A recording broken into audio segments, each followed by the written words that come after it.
On Beyond the Box Art, we combine humour, history and half-built projects. Because who actually finishes a model before starting the next one anyway?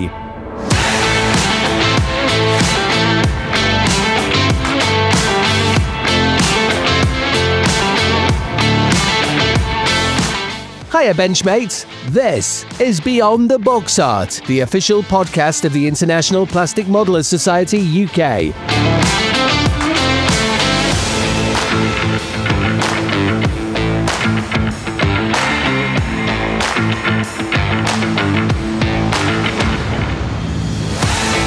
Please welcome your host, Paul Pendleton-Brown, and joining him this episode are Mike Baldwin, Dan Brazil, Mark Housley, Martin Drayton, and we are joined this episode by modelling royalty, Mr. Spencer Pollard.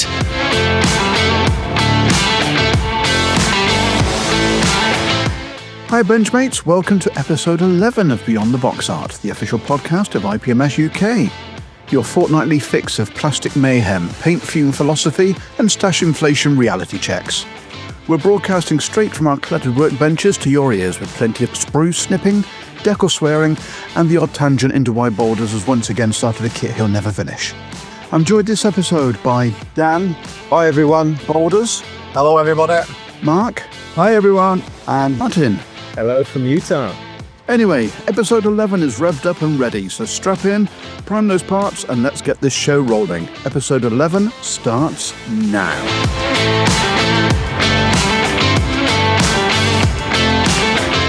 Then let's start off as we normally do with what we've actually got on the bench. So, Mike, what are you working on at the moment?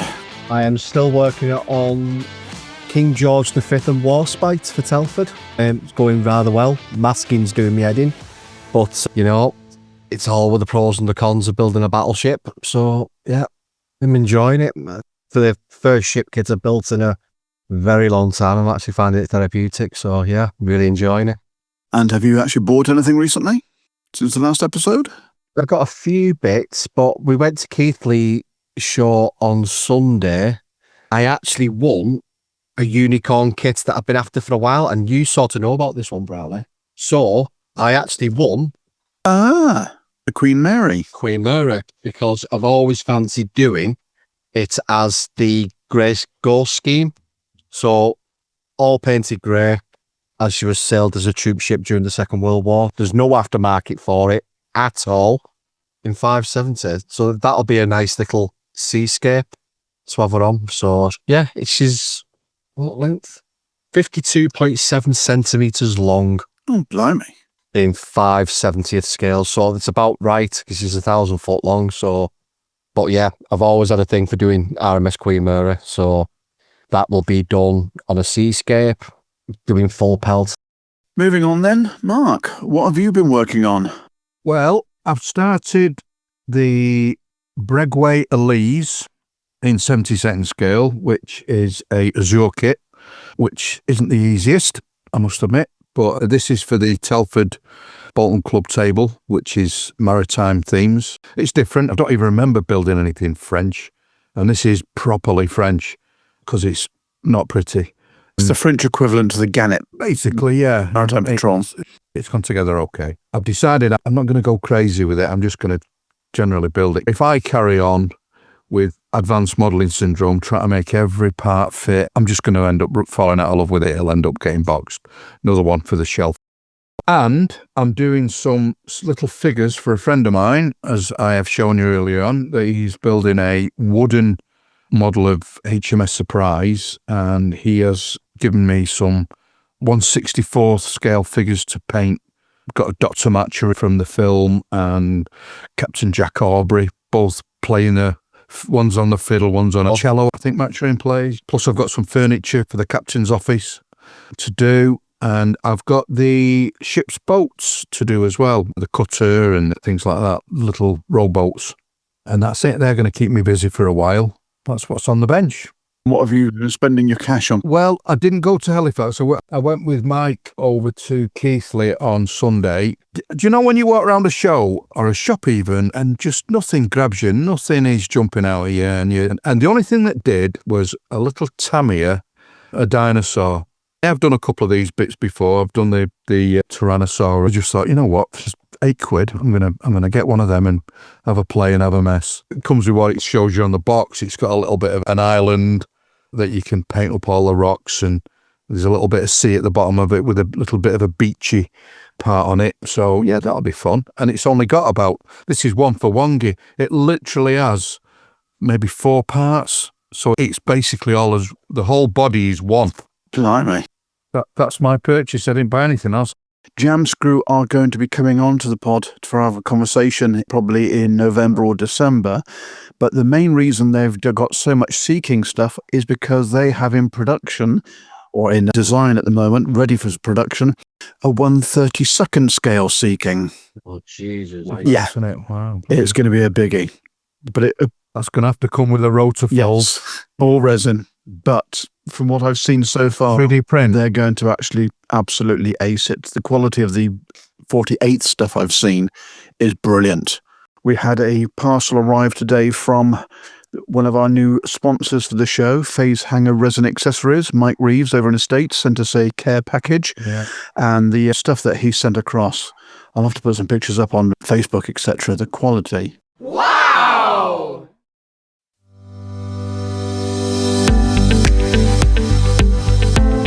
Do you want cutting-edge detail for your kits? Then take a look at Phase Hanger Resin Accessories, run by USAF veteran Mike Reeves. With real-world aircraft experience as a crew chief, Mike knows exactly where accuracy counts. And today, he's bringing that knowledge to life with precision 3D printed parts. From seamless intakes and nozzles to dropped flaps, pods, pylons, and cockpit upgrades, Phase Hanger's prints capture the crisp edges and fine detail that limitations in injection molding just can't reproduce. From 1/72nd to 1/32nd scale, you'll find add-ons from Cold War classics to the latest frontline jets with frequent new additions to the product range. Every piece is designed by modelers, for modelers, and faithfully reproduced on state-of-the-art printers and shipped worldwide, and are ready to drop straight into your next build. With additions to the product line landing all the time, there's always something fresh to elevate your next build. Explore the full range at phasehangerresin.com and follow Phase Hanger on Facebook and Instagram for regular updates and inspiration. Phase Hanger Resin Accessories, authentic detail designed with a veteran's eye and available to modelers everywhere. Phase Hanger is a proud sponsor of the Beyond the Box Art podcast.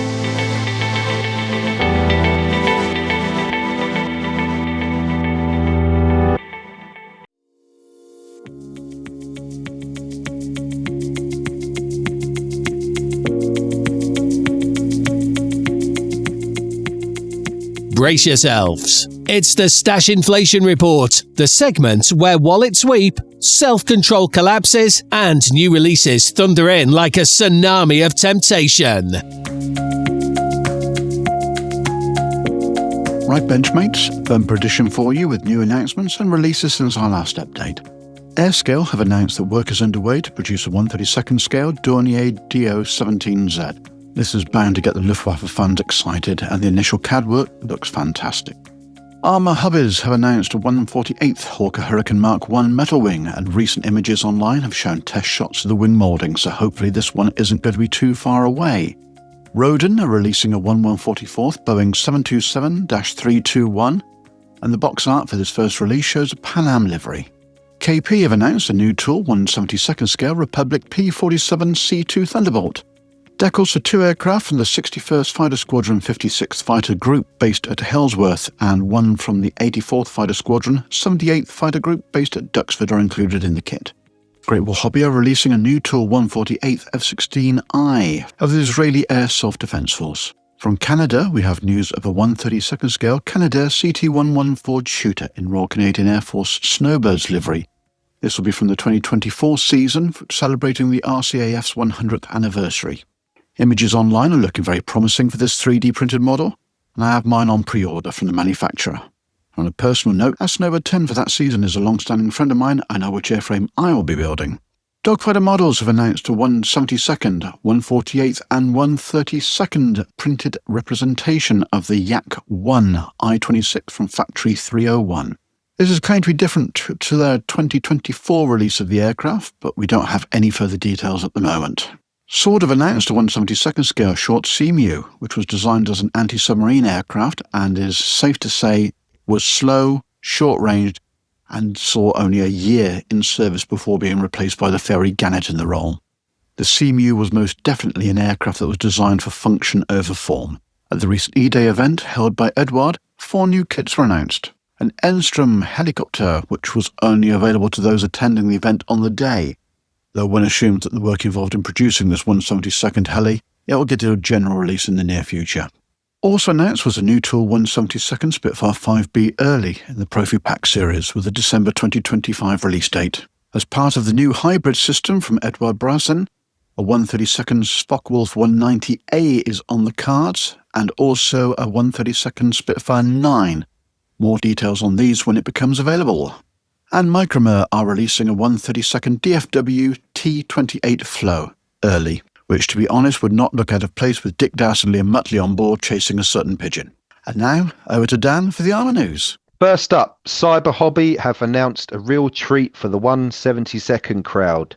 The German SFH-18 howitzer come 7675 in their exclusive white box range. This is an Armour Pro number 83 release planned for November 2025.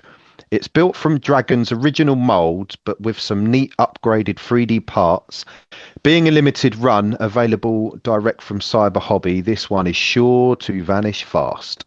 Moving on to mini art, September 2025 sees the arrival of the Stug. Moving on to mini art, September sees the arrival of the Sturmhaubitze 42 Aus G, late production in 1/72nd scale, catalogue number 72120. Expect the usual mini art standard, sharp moulding, photo etch, clear parts and 5 decal options. A tidy little self-propelled gun that packs all the detail we've come to expect from mini art.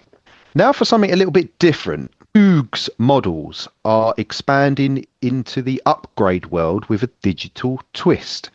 They've just released a 1/35th M1008 GM pickup 4-inch lift kit, but this time it's an STL file to download and print at home yourself. Designed for the AK Interactive M1008 kit, this gives your Chevy truck a proper off-road stance with bigger mud terrain tyres, new leaf springs, drive shafts, shocks, brakes, and crisply detailed replacement wheels. For those of you with printers at home, this is a cracking way to add some muscle to your Chevy truck build. Finally, Airfix keep the Cold War classics rolling with 2 re-releases of their 1/76 scale military Land Rovers. They're all back in the range. The first is the long wheelbase Land Rover hardtop with Sankey trailer, the iconic utility vehicle that became a backbone of British Army mobility.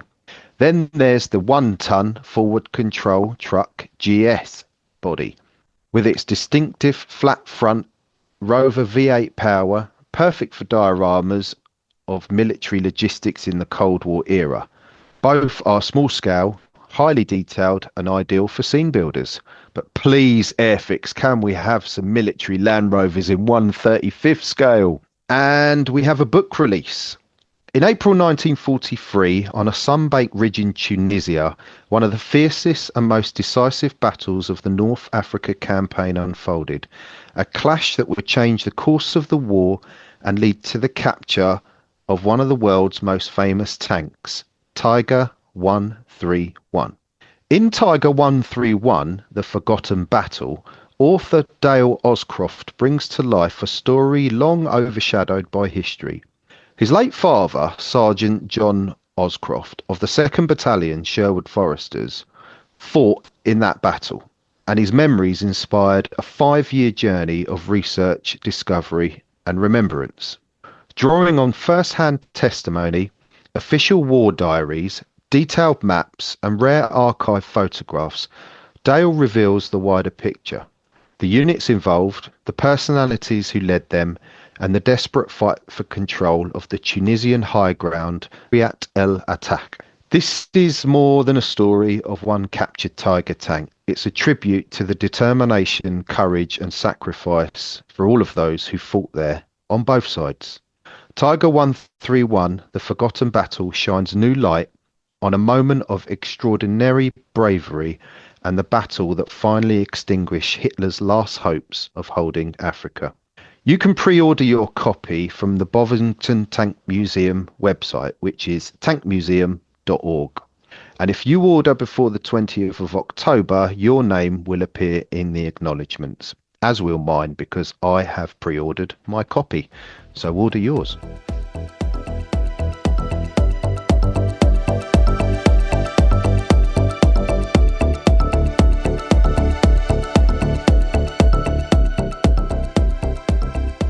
It's time for the IPMS UK Dispatches with Mark Sanderson, your regular society spotlight on events, branches and SIGs. Right then, Mark, what have we got for this edition? Quite a short one, actually, Brownie, because obviously we're all gearing up for a certain show, which we'll come on to at the end of this. But the first one I've got is on Saturday, October the 18th, which is the Showcase 2025. This is being held at the Icknield Centre, Icknield Way, Lichworth. And this week, I'm going to go for a full 100% on the phonetic alphabet. So we have Sierra Golf 6, 1 Echo Foxtrot. That's where that one is. And that is, they kind of build it as the past, the present and the future in miniature. There's going to be obviously the usual displays from various clubs who have been invited, traders, and there'll be a competition. There's refreshments and free on-the-street parking, and it's open from 10 till 4. The admission costs are adults are £5 and under 16s are free. Then we move on to the Sunday. I've got 2 events on Sunday. This first one's a little bit different and is aimed at people who are really into aviation subjects. This is the Coventry Air Enthusiasts Fair 2025, being held on the 19th of October from 10 a.m. to 3:30 p.m.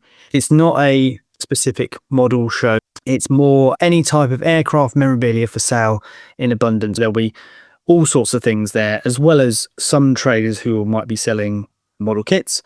The standard museum admission charges apply, and people can find out the exact details of that at the midlandairmuseum.uk website. And also they can find out the exact address details, etc. But the admission not only gives you access to the fair, but also the museum, which has a wide collection of exhibits, including an Avro Vulcan, which I can, if no one stood underneath one of those aeroplanes, even I've stood underneath one of those, and I was kind of like blown away. So amazing. A Russian Mi-24 Hind, it's a helicopter, isn't it? Milhind, yes. Yeah. Some F4 Phantoms, an F-104 Starfighter, an F-101 Voodoo, and throw it all in there, a couple of electric Lightnings, plus many others. Loads of things to see, and if everyone wants some reference photographs, probably a perfect opportunity to get up close and personal with those aircraft and get those details they're looking for. And if you haven't visited the museum recently, they recently repainted the Voodoo in Canadian Air Force markings compared to what it was originally. So it's had a repaint, so well worth a visit for that alone. Yes, that sounds good. And then the next one we've got is the Malvern Hills Modelling Exhibition, which is again on Sunday from 10 a.m. to 4 p.m. This is going to have the various traders with their model kits and accessories for sale and lots of club displays, on-site food and drink. The admission for there is £5 for adults with under 16s free. But a really important note is it's only cash on the door. So please make sure if you do intend to go along, you have the cash to do it. They will have change, obviously, but you want to make sure you're not turned away. That is being held at the MSJ Sports and Fitness Centre, 33 Barnards Road, Barnards Green, Malvern, and the postcode is Whiskey Romeo 143 Lima Hotel. You've been practicing. I have. I think I've been fortunate. Some of these week's ones have been quite simple. Throw in a couple of, I don't know, I's and maybe the odd K and I might be in trouble. But yeah, so really the main one for this one is obviously everyone's favourite show is happening at the 8th and 9th of November up at the Telford International Centre, which is Scale Model World 2025. Please make sure that if you are an active IPMS UK member, that you bring along your valid up-to-date membership card. Also, remember, you cannot renew your membership card on the door. And if you plan to renew it a couple of weeks beforehand, you might miss the deadline of getting your new membership card back to you. So please do that before the end of October, because you just need to make sure you've got that before you turn up at the door. 29th was the deadline? Yeah, I think 29th, 30th of October was the deadline for people to make sure they've renewed. And obviously you need to make sure that it's going to be then posted back to you in time to go along to the show.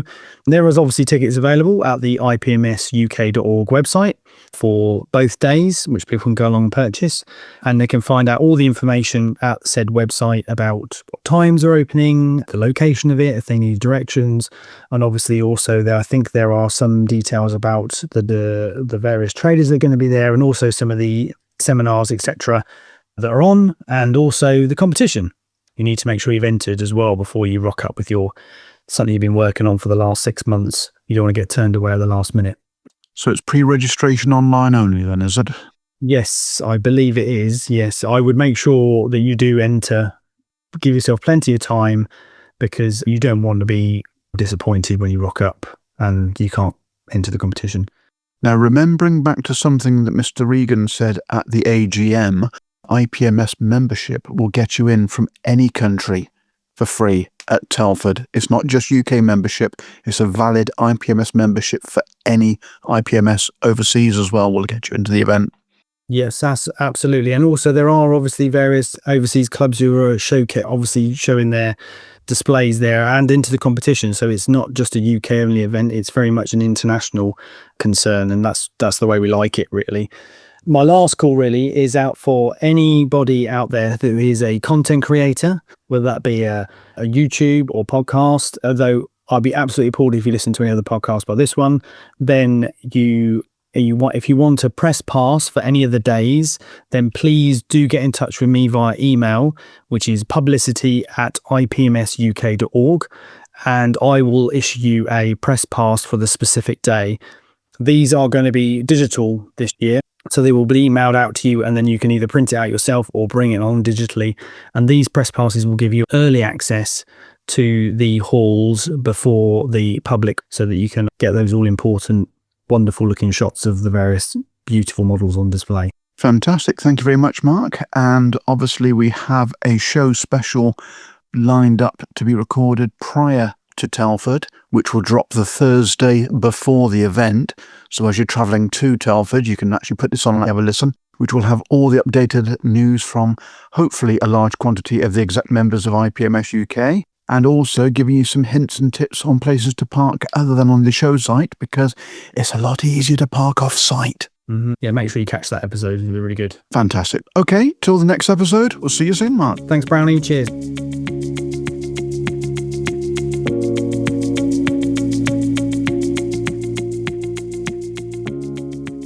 Visit scalemodelpodcast.com, your hub for the best scale modelling pods, because finding great content shouldn't take longer than hunting for lost photo etch.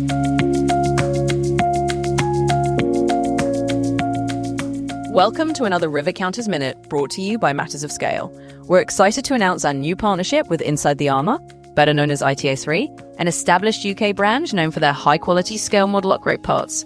These parts are designed in the UK and printed in the USA by Matters of Scale, saving US buyers on shipping and tariffs. We're now offering ITA3's 148 scale upgrade parts for the FX Jaguar, like exhausts, landing gear and seats, plus many other fantastic additions on our site. When it comes to ITA3 parts, they truly stand out for how detailed and well-researched they are. These upgrades are designed by scale modelers for scale modelers, which means every piece is carefully fitted and tested to ensure it fits perfectly in the kits they're meant for. All the fine details are beautifully sculpted in 3D and rendered to perfection. These parts are truly top-notch. Visit us at www.mattersofscale.com to explore the full lineup and let us know what else you'd love to see.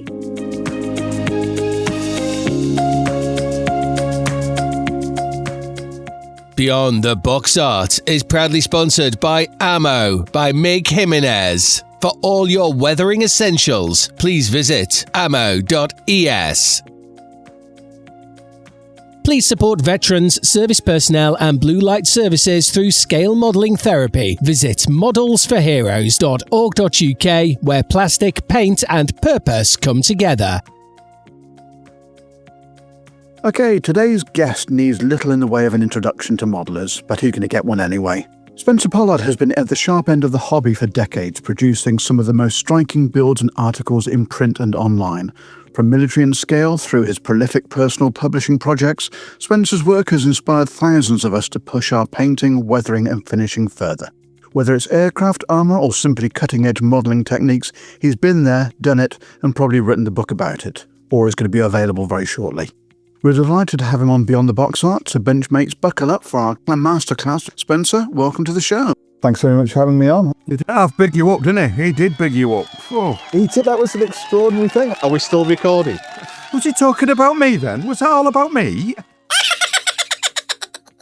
Yeah, that's very nice of you, thank you. But yeah, thanks for...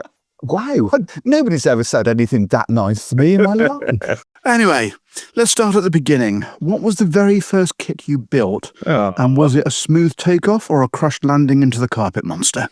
Very first kit, Airfix Scammell tank transporter, the little 76th scale one, 72nd scale one. That was the very first one I remember building. And was it a smooth landing? It was a gluey mess, I seem to remember. It wasn't anything particularly striking. I'd like to say that I know when that was.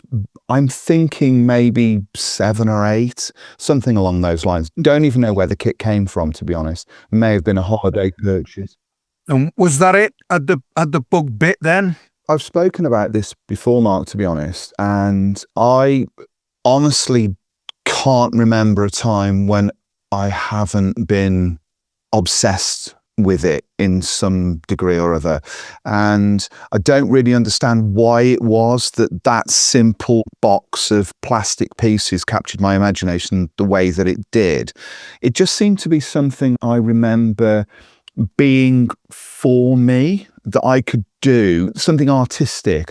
And when I opened the box and started gluing these parts together, I think probably like a lot of other people, I broke all of the parts off the sprues as well. I didn't have any tools.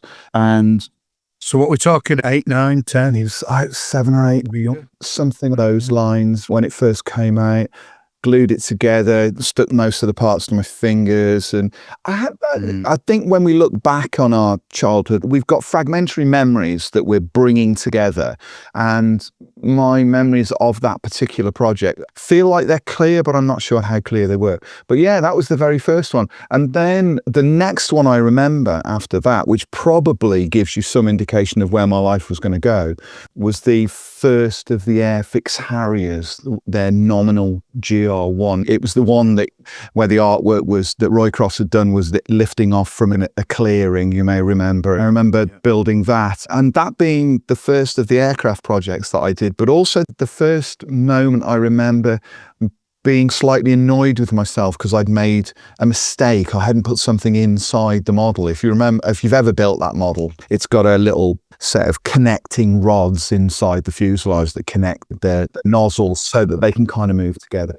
The nozzles together, doesn't it? I seem to remember that. And I broke it apart to put this part in. And of course, there was glue everywhere and on the canopy and all that sort of stuff. And yet from those really troubling and sort of mistake-ridden projects, I just was just completely captivated by it. It was just something I knew that I wanted to do. And although my memories are that I built loads of models as a child, that simply wasn't the case.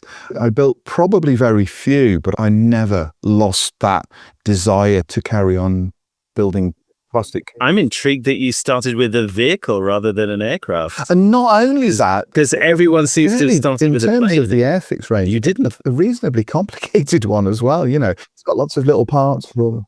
But that could have been because it bought for you. I feel like I perhaps bought it myself with my pocket money, but I can't really remember that. And it appeared from somewhere. That's for sure. But my inspiration for all of this is that I remember seeing at my grandmother's house, and you remember back in the old days of British houses that your grandparents had those pellets above the window. Oh, the wooden helmet. And on top of that, and I have no idea why this would be up there, And maybe this is one of those fragmentary memories that really is just a load of rubbish, is that there was an Airfix Sea King, the early Sea King. Oh, the Apollo one. Yeah. C6 on it. And I remember seeing that and thinking, oh, what's that then? That looks interesting. What's all that about? And this sort of stuck in my mind. And although that was being built by my uncle and my father, can't remember, I wanted one of my own. So maybe that's where the Scannell tank transporter came from. How long it lasted, don't really know. Probably not that long, actually. And there are no pictures of any of this kind of nonsense, as you can imagine. And so there isn't any pictures of the Harrier. But that Harrier, that was the thing that stuck. I mean, from 7, 8 years of age, it became an abiding passion that's never left me, really. That particular aircraft is just something that's stuck with me. Yeah. Yeah, intriguing looking back on those memories, really. I guess we all have them. Yeah. I think we've all been there, haven't we? We've all got that similar kind of background with our modelling, the way we got into it. Yeah, it's a funny thing, isn't it? Hobbies are an interesting thing. What captivates one person is going to bore another person almost into oblivion. And yet we all share something that I know a lot of people don't really understand. Oh, you build models. I had somebody say to me the other day, they were kind of joking. I don't think they were being particularly nasty about it. And they said, oh, what do you do for a living? And I said, I build models for a living. And they said, oh, you've never grown up then? And I spiked back first. Yeah, well, I kind of bristled a little bit for a couple of seconds. And then I went, yes, but I've still been able to pay the bills. And they kind of looked at me with that, really. It was that sort of, those kind of things. Maybe that's what's keeping us young, that we haven't really grown up. Maybe that's where we are with all this sort of stuff. If you were an actor, they wouldn't say, oh, you're still playing. No, maybe they would. If you were an artist, a canvas artist or something like that, they wouldn't say, oh, you're still colouring in then. Yeah. It's that association with toys.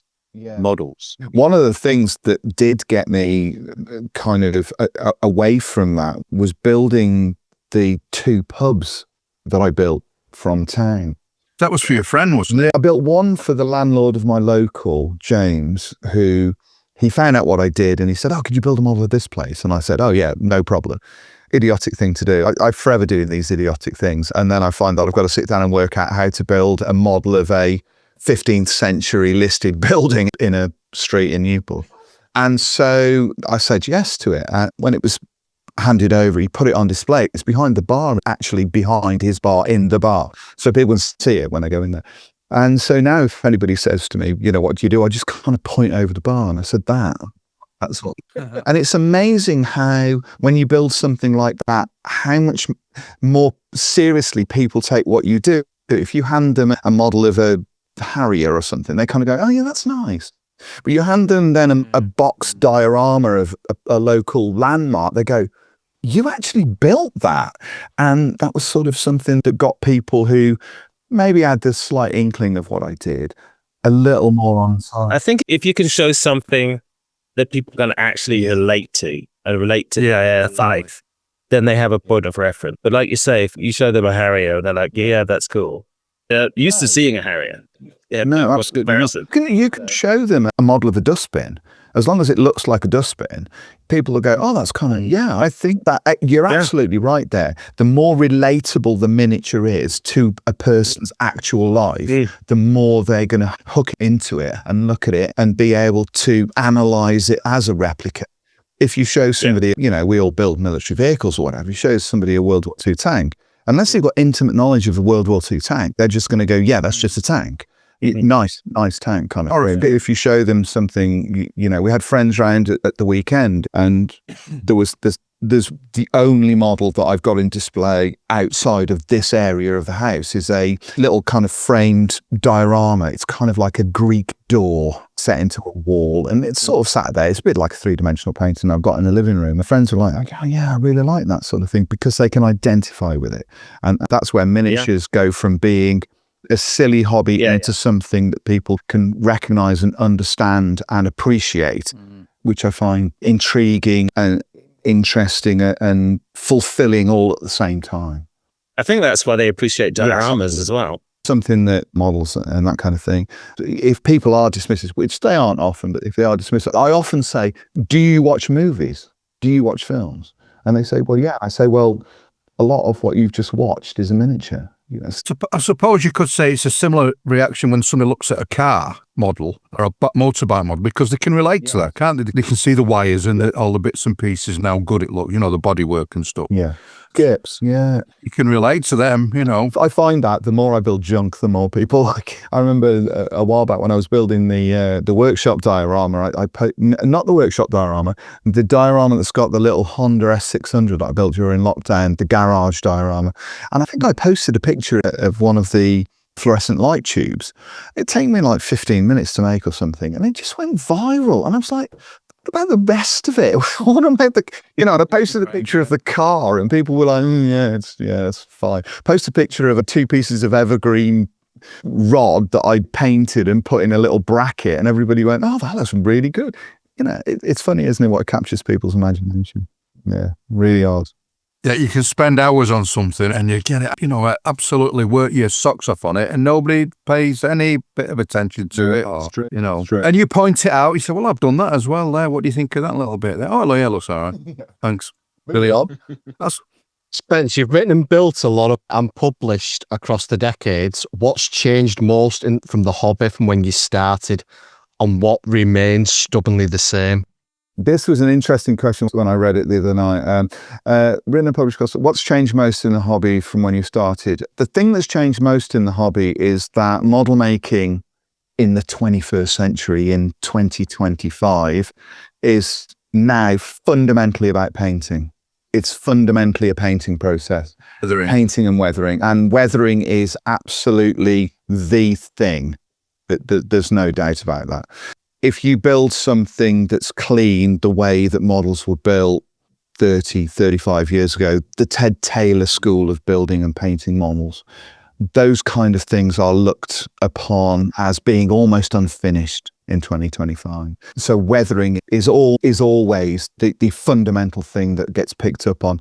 Oh, that model could have been more weathered than it is. I would have weathered it more. Even if you're building something that in reality is pristine, modelers will not see it as being finished if it hasn't got weathering on. So I think that's something that has changed most in the hobby. Also, with the advent of high quality kits, the aftermarket, accessories, all of those kind of things, the need to build and convert models the way that we did when I was coming up through the ranks, that's gone now. People don't really do a lot of conversions. So you're not seeing construction being sold by the modeler. A lot of the time. I think a lot of that, Spence, was because it was hard. It was a lot more difficult to convert something all them years. That is true. And when I came up through the ranks, I learned from a very early age, and we're going back to the sort of late 70s, early 80s. Yeah. I learned how to build difficult kits. I learned how to fill. I learned how to sand, all of those kind of things. Yeah. Which means that anything that gets presented to me, if it's not, you know, a Magna model from back in the day. Did you get any magazines or anything like that? Yeah, all the time. I know I didn't. I mean, I thought I invented dry brushing all by myself. Yes. And then, you know, as time goes on and you go older and you get into it and you meet somebody else and you get, hey, but I must admit, when I was a kid, it's not like I was showing it off to anybody. We just in my bedroom on the ceiling. Magazines were a fundamental bedrock of everything that I did. And it was, so when those guys were, you know, doing conversions in magazines, I wanted to be able to do that. So I was constantly learning how to do that, how to take one kit and create something from it, something different. Well, you've got the ability these days with the resin and the 3D printing, instead of actually getting a piece of balsa wood out and filling it with talcum powder and varnish, etc., and getting your smooth fuselage, you basically just take a component out of a box. You may have to do a bit of cutting, etc., to put it into, but insert it into where you're actually going to put it. But as you say, the actual process of actually making the models, you know, I can remember reading the articles by Alan W. Hall and things like that in the old Airfix magazines of how to convert a Meteor or an Anson and make it into something completely different. These days, you basically just buy the replacement component rather than having to actually physically make it. A driver for me is that I need that challenge. I need because I build so much throughout the year and I'm offered a lot of new kits to build, I have to have the challenge of building something that's more difficult, that pushes me.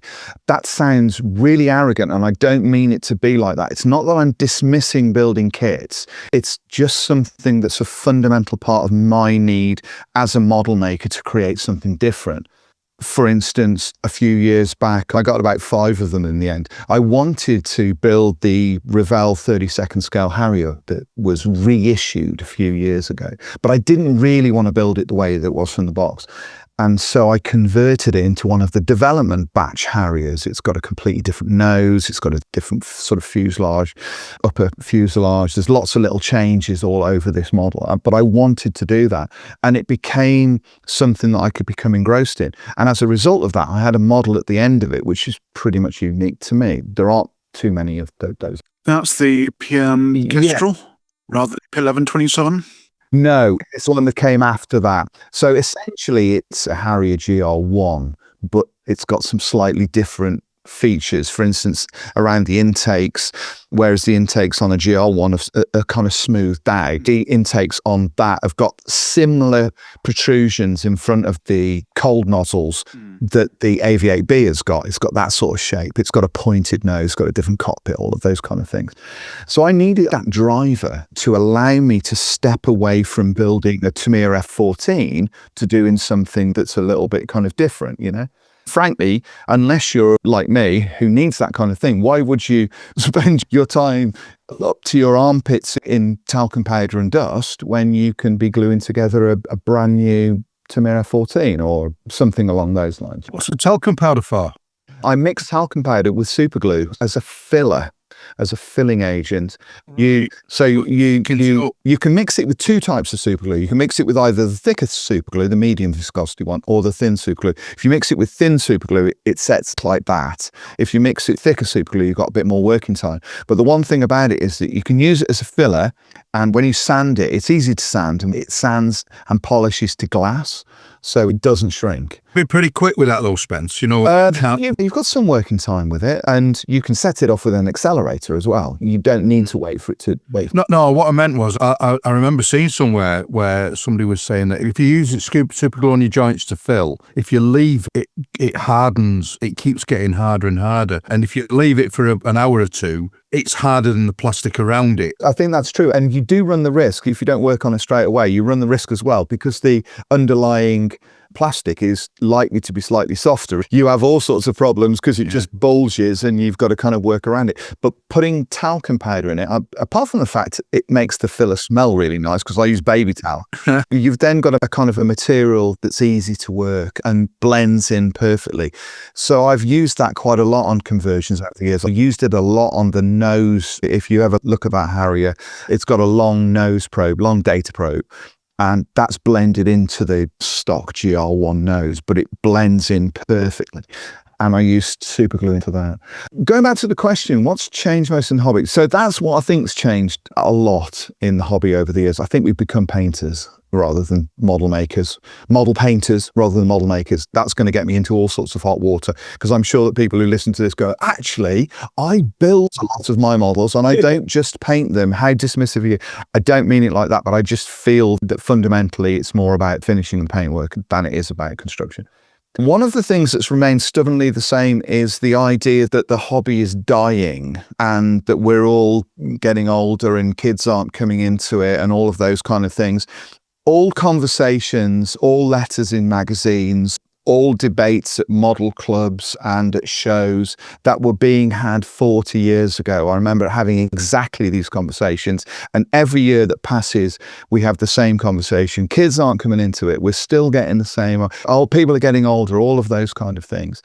And that's something that I feel has a degree of merit, but we're still seeing people coming into the hobby later in their lives when they've got a bit more disposable income, they've got a bit more time in their hands, people are retiring, they're able to spend some time sitting at, even if it's just sitting at a kitchen table and gluing together some plastic parts and painting it. I think that's something that remains stubbornly the same.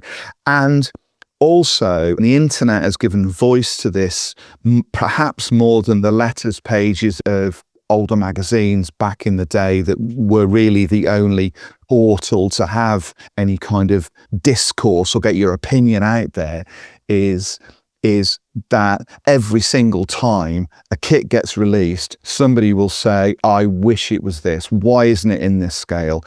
Can't we have had this version? Especially those, every time a kit of a World War II fighter comes on stream, it's, oh, not another Mustang, oh, not another 109, oh, not another Spitfire. And there seems to be this singular misunderstanding that it's only by companies producing those kits that other kits that you may like are able to then be funded. Airfix produce 1 billion Spitfires so that we can have a 48 scale Gannet, so that we can have a 48 scale Anson, so we can have all of those esoteric things that we've all been asking for decades. They're funded by the Spitfires in the same way that I'm sure that when Arm make their money off their new 72nd scale P51D, they'll be able to create something a little bit more esoteric from that. So I think those comments, those criticisms, all of those things have remained. But that's just human nature, isn't it? We all want what we want. We definitely want what somebody else wants. Yeah, we do. We all. You can see that with Qatari, with what they've done. They started with Spitfires, ME-109, and now they can do a Halifax. Indeed. And they got a Hurricane in the line as well. Yeah. Mark 1 fabric wing. I just listened to an interview with him, and he's saying exactly what you're saying, Spencer, that without those things done first, they can't possibly go on and do the esoteric stuff. So, yeah, people need to understand that. You've got to do the stuff that's going to commercially sell and make you some money before you can start. Have the luxury of doing the oddball stuff. Fairy flycatcher. Absolutely. I remember when I was at Traplet doing military in scale, we used to go through the sales for the magazines each month and go through the front covers and all of that sort of stuff. And we put something German on the front cover, it would sell like hotcakes. You put something RAF on the front cover and the sales would drop. It was those kind of things. Whether we like it or not, people are interested in building those subjects. German Second World War subjects pretty much outstrip everything because everybody says it's cool. You know, the uniforms are cool, the vehicles are cool, you know, the aircraft look great, the camouflage looks great, all of those kind of things. I don't necessarily hold any particular, truck with all of that because I think that there's plenty of other cool things from other air forces and armies during the Second World War. But I understand that if that's what people are interested in, then that's kind of where the money is going to come from by doing those. Yeah. So yeah, I think those things have, in my opinion, that's what's changed. That's what's kind of stayed the same. But that question's really interesting because it's so open-ended. We could probably spend an entire hour and a half just chatting about those things and not repeat ourselves because it is what it is. They are what they are. Yeah. And it means many different things to many different people, doesn't it? Exactly. Well, I found that I've changed over the years. From being a builder, I prefer painting. Yeah. Nowadays, I prefer the finishing and the painting. Yeah. I get to a point, I'm at a point with a project I'm working on at the moment where I reached a level of inertia with this project last week that I had to almost talk myself down because I'd worked on it for so long. I'd been building it for so long and working on it that I kept on looking at it thinking, I'm going to have to paint this. I'm going to have to paint this. Time's ticking. I'm going to have to paint this. But I've wrapped my head around the idea of doing it. I'd become so riddled by the fear of something going wrong on this particular model that I just kept staring at it and thinking, come on, Spence, pull yourself together. You've done more complicated stuff than this. Come on, just pull up your big boy pants and get on with it. I have a bit of a love-hate relationship when it comes to painting. I often have to talk myself around each time I do a new model. How am I going to approach this? How am I going to do this? Is it going to look the way that I want? The comfort blanket of the construction before I get to the intensity of the finishing, that becomes an entirely different kind of thing. I don't know which one I love the most. I love the finished model. I love looking at it when it's done. I couldn't do the conversions for one. It'd probably take me God knows how long to figuring out how I was going to do it. The best way of going around some of this. Doing that cockpit like you did and just thought, wow, there's some effort and work gone into that. Some thought gone into it anyway. I think with conversions like that, and I've yet to do a full scratch build, which has been something I've been discussing with friends now for as long as I can remember. What would you do, Harrier? I really would like, if I do another Harrier, I'd like to do an FA2 and do a complete, the whole shooting match with an FA2, full bore, everything. But if I'm going to do, I don't really know what I fancy doing next as the proper conversion. I don't know. There's plenty of things. What would you build as a scratch? What sort of thing would turn you on for doing that? Going along with my inspiration for the Harrier, which was David Haggis's Harrier T2 that he built when he was ridiculously 15, I would either follow along his lines and do a 24 scale GR9 Harrier, which is essentially a scratch build because you're only really using the center section of the fuselage and a few bits and pieces. Wings are all different, fuselage different, tail planes are all different, cockpit, nose, everything's different really. Or I would do the EAP that's at Cosford. I'd like to do that because the EAP, for those people who don't know what this thing is, the EAP is the precursor to the Typhoon. It's essentially, when you look at it, it looks like a Typhoon, but it's cobbled together from a whole bunch of Tornado parts. The back end's pretty much a Tornado, the fin is a Tornado, engines, all of that kind of thing. But it's a really lovely shape. They never built one of these things, and I'm fortunate to live close to Cosford, so I could get really close to this thing. I think doing something like that would be an interesting model to have a go at.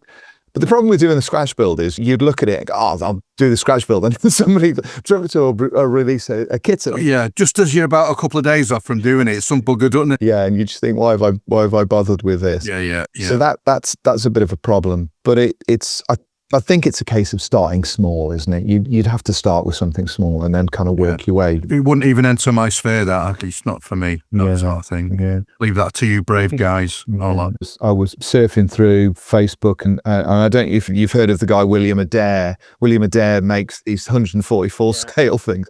Well, he's doing the Moraine Saulnier at the moment, and he posted photographs of the rear fuselage that he's faceted in 144 scale. I looked at it, I thought, I'd just give up. I can't even conceive of how he's done that. That's just ridiculous. Yeah. So those are the sort of things that I really appreciate, seeing something like that. But maybe one day, who knows? Too many other things to do at the moment. Yeah. Spencer, moving on. Many modelers know you from Model Airplane International and your countless articles. Do you see yourself as a modeler who writes or a writer who models? This is a complicated answer to a fairly straightforward question, so I'm going to do the best I can.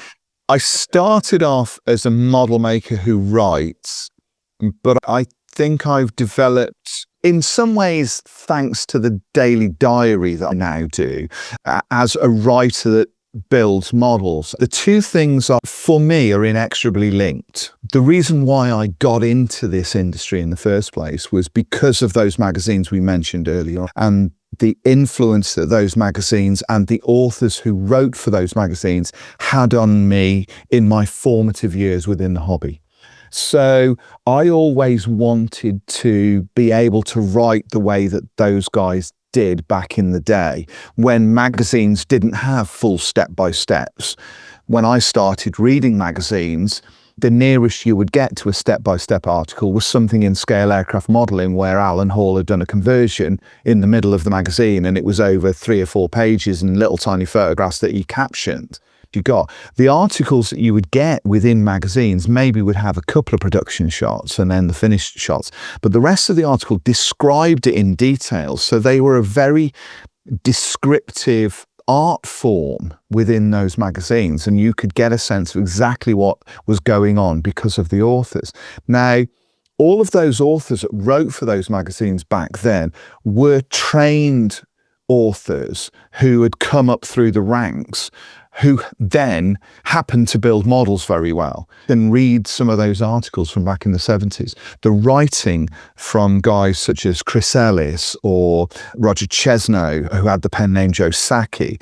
You look at the way that Alan Hall wrote. You look at the way that Ken Jones wrote in military modelling. They were outstanding authors, and then bolted onto those fabulous pieces of written work were their models. And that's what I wanted. I wanted to do the one thing that allowed me to do the other, which sounds like a very candid way of looking at the way that I've approached it.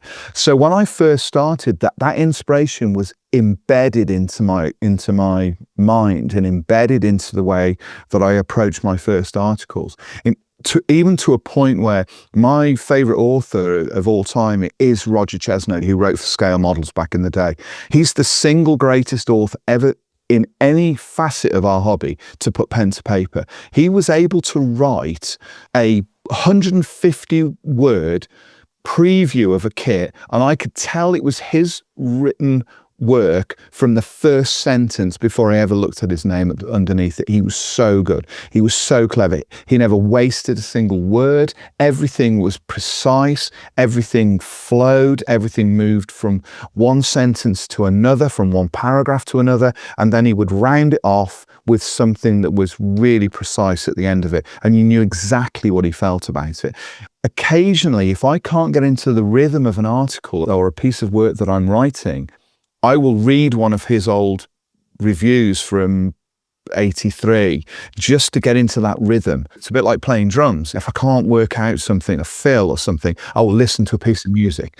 I would get into the rhythm of what he would say, what he would write. Then I'll come back to the computer and I'm then in that zone. So I see the writing as very much as important as the build that I add to it. It's a complete package.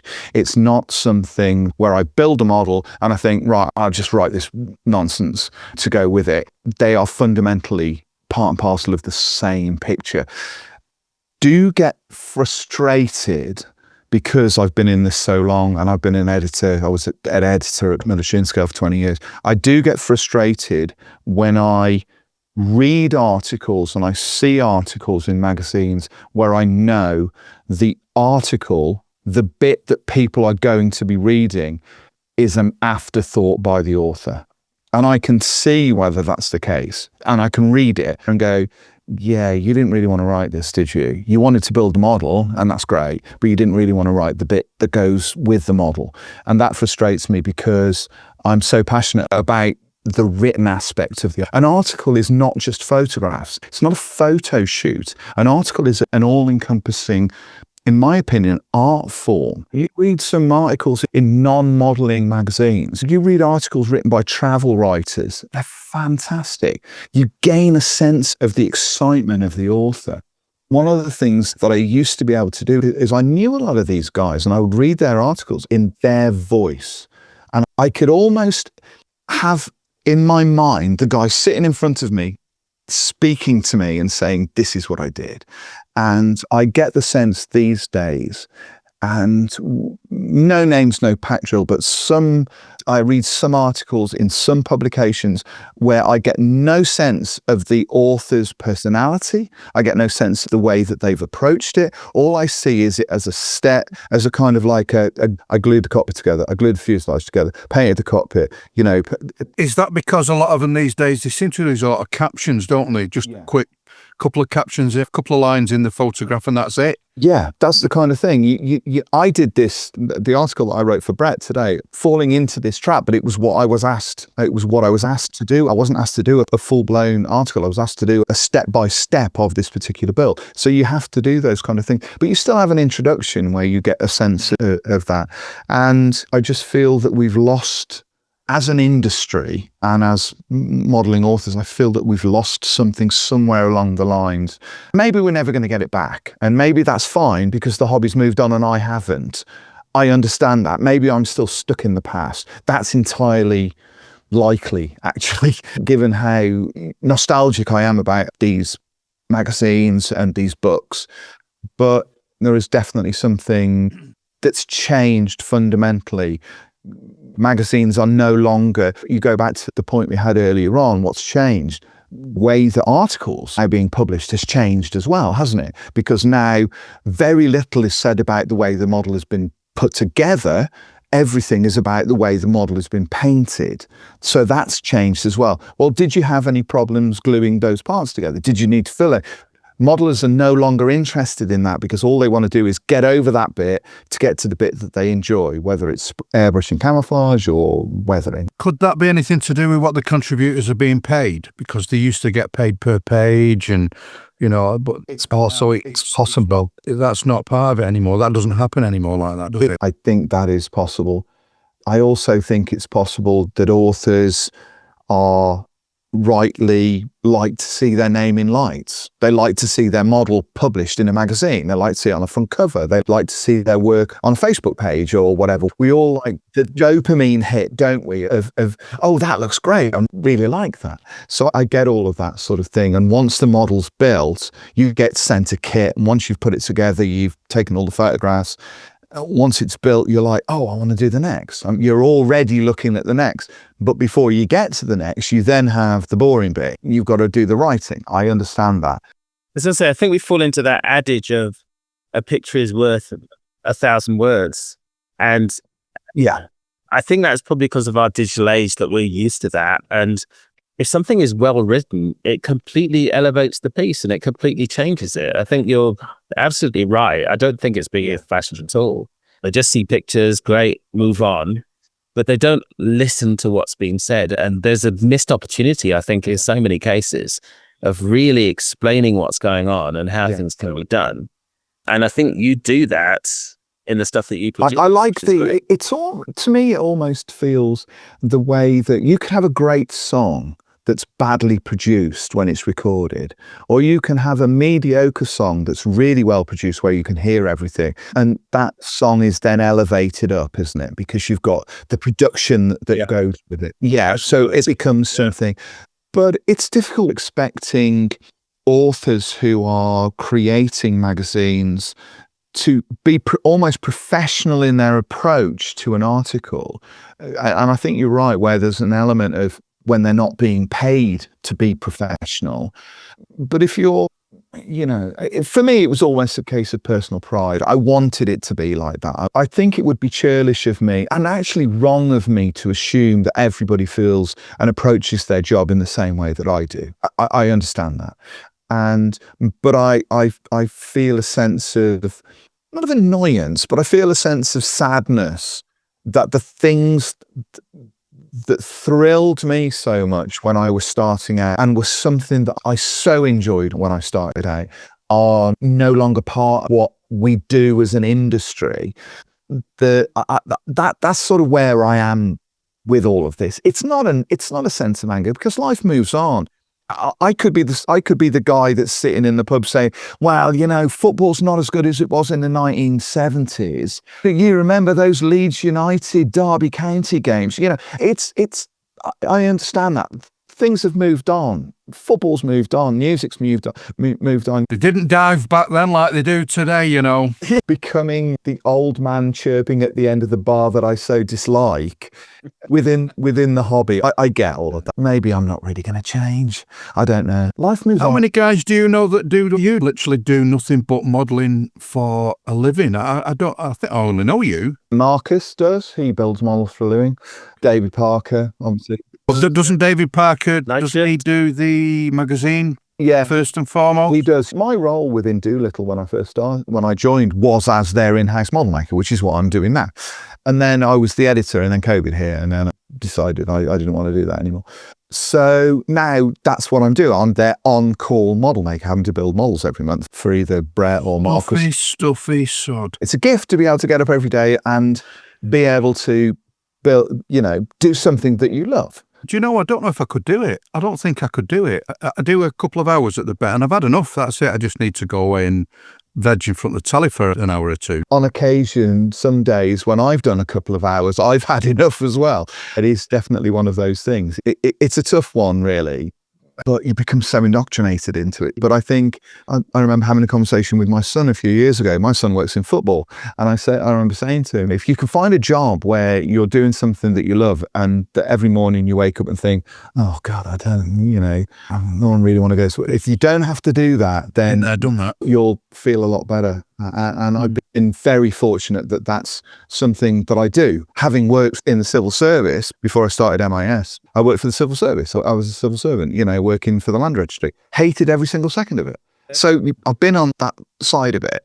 So I never ever take for granted what I'm able to do and how I've been able to make a living over the last. Do you think you'll ever retire? No, I'll die at my bench.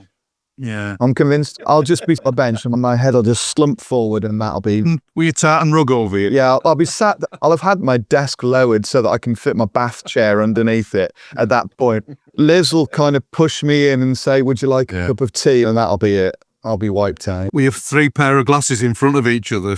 I've tried to put an optivisor over my glasses, but they don't really. I do that. I have my glasses, and then I have a really cheap one, and I don't know what I've done with it. It's the best one I've ever had. Honestly, when you sort of get to that point where I'm at model shows and I'm carrying around my glasses because I don't want to get to that point where I become like Tony Greenland, where he used to have his glasses on like the threads. I think if I was to ever do that, I would just have to give up and do something else, or, you know, have laser eye surgery or something. I couldn't. Oh man, no. Are you long or short-sighted? My distance vision's 20/20, but my closer vision Rubbish. is rotten. It's absolutely rotten. Recommend. Really? Have you done it well? Yeah. I had monovision, so one short, one long. And when I'm modelling, all I need is... Oh, really? Well, I have contacts that my left eye is a short distance and the right eye is a long, and then somehow the brain works it all out, doesn't it? It's magic. Yeah. 62, and I'm finding the readers just... and these are +4s, so, and the varies, there's a little bit of a close-up thing on. Oh, I see. I thought they were pence +4s. Yes. Oh, dear. I don't know what that bit is, but it's not strong enough. So I end up putting them on as well. He's got those on as well. Anyway, moving on. A lot of our benchmates struggle with finishing. You're obviously prolific with what you turn out.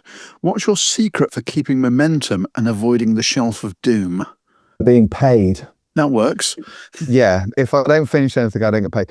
I don't have a shelf of doom, and I never work on anything on more than one model at a time, is the simple answer to that.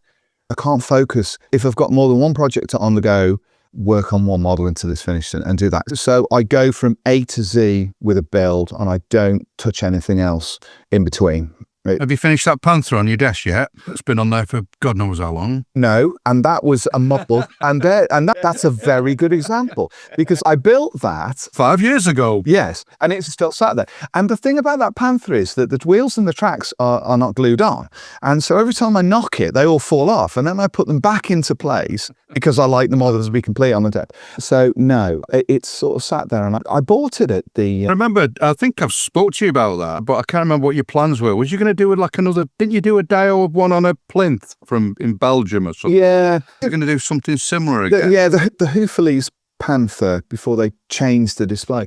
No, I built it because it's the cheap kit that's made by. Hobby Boss one. The one that's built by Ushi's Das Work, the one that's like 22 quid or something like that. And I built it, and I wanted to test the theory that you could build that kit in a couple of hours. So I bought one from, it was either Crew, or I bought it from the Mighty Bolton show. I think it might have been, the Bolton. Good plug. Bolton show, the greatest one-day event in the UK. Absolutely fearless show. Oh, don't keep going on like that. No, and I've now remembered that I haven't actually asked Mike to save me some space for the next event. So I'm hoping that he has. Sort of. You're a good man. So I built this kit, and I did get it built in a couple of hours. It does go together very quickly.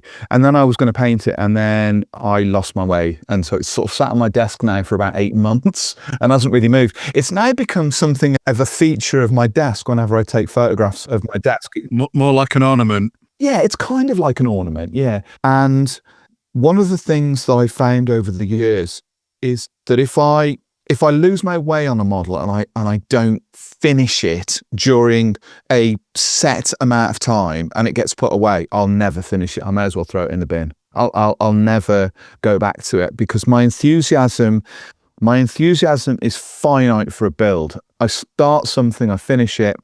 If I get to a point where I've stumbled over it and I'm looking at it thinking, I don't know what to do with this, and I put it in a box and I put it in the loft, I'll never go back to it. I'll never take a a half completed model out of the loft, bring it down and complete it. That's just never going to happen. So Shelf of Doom, it doesn't exist in my world, and that keeps me focused, and that means that I then complete everything the way that I should. The other thing is that I'm deadlined every month. I have to create a certain amount of material, and I have a set amount of time to build it, and it doesn't matter how complicated it is. So it could be a 72nd scale Airfix Hurricane, or it could be a 48 scale Tamiya F-35C. I still have to do each of those models within a set amount of time and create a set amount of material. So it's then up to me to work out how I allocate my time during that month to get that model from opening the box to photographed and on the editor's desk. And that keeps my focus and keeps me from being, I guess, distracted is the right word. And I can be easily distracted, often chasing a new project, thinking, oh, that's a nice picture of an F-16. I wonder if I could build one of those from a 32nd scale Hasegawa kit. That's how my mind works. I'm constantly hopping from idea to idea to idea. Squirrel. Yeah, it's just like a grasshopper, just bouncing around all over the place. Okay, Martin. I suppose the social media has changed how modelers share their work. Do you think that's been a blessing or a curse or a bit of both? Do I think it's a blessing, a curse, or a bit of both? This is a really tough question. I like the way that social media has allowed it's social media for all of its ills. And let's stick to modeling rather than getting off and going down any other rabbit hole that we could perhaps find.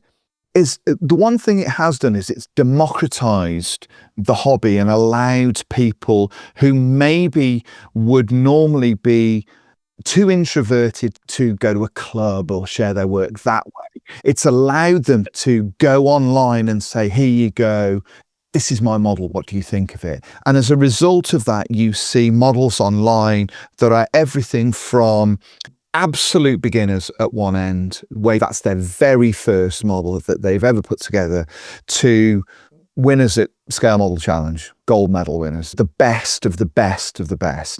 So you get everything in between. I think from that point of view, I like the way it's democratized the hobby. I think it's very important to be able to see all of the work, kaleidoscope, the rainbow of work, if you like.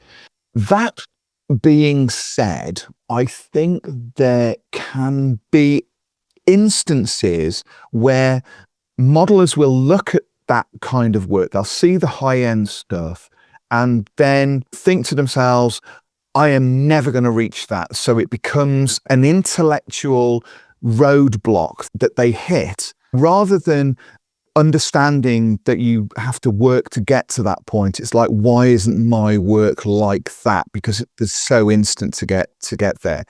And I think that the issue of social media, Instagram Reels, for instance, where you've got an entire model being built in 4 minutes, it's fast, it's just everything gets put together, it's built in 4 minutes, removes any understanding of the time it takes to build a model, learn the skills, put them together, all of those things.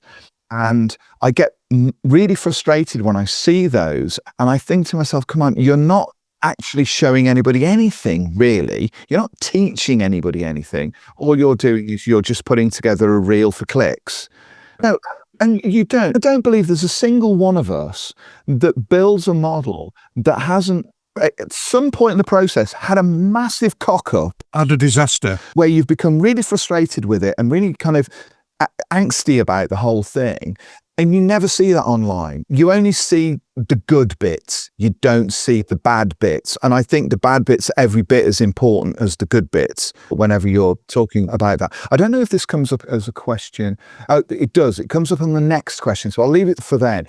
But I think that's really important. But I'm as prone to this as anybody else. I like to go online and just surf through people's models and look at people's models. I'm forever looking at people's models. And I like the approach. One of the things, as I've got older, I think I've become more aware is I've started to put myself in the place of the modeler. sitting there putting their model together and trying to feel the enjoyment that they have and feel the enthusiasm that they have and how they've wanted to show that off. You go to the model, go, what do you think of this, Spencer? You like the way that this looks? It makes me quite emotional, actually. I don't know whether that's because I'm getting older and everything makes me emotional these days. I'm just like, massive crybaby over everything.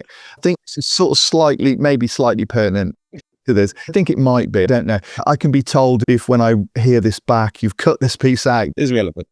But I was at Kinkit yesterday looking for some decals, actually. And Kinkit are only over the other side of Telford.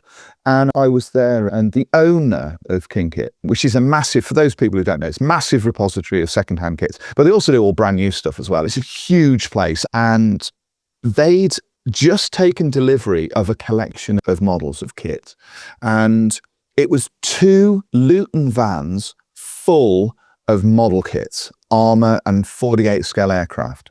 And I sort of said to him, had this guy passed away? And he said, yeah, he had passed away and everything. And I said, well, we're getting to that point, aren't we, where, older modelers, they've had collections for decades and it's all coming back on stream. You're going to be very busy over the years because we're all getting a bit older. And he went, no. He said, this guy's collection, there was nothing in his collection that was older than 20 years. So he bought them in the last 20 years in the hope of building these things, as we all do. And we've all got a collection where we'll build everything, but if we sat down and plotted it out, we'd have 1,000 years of work to do.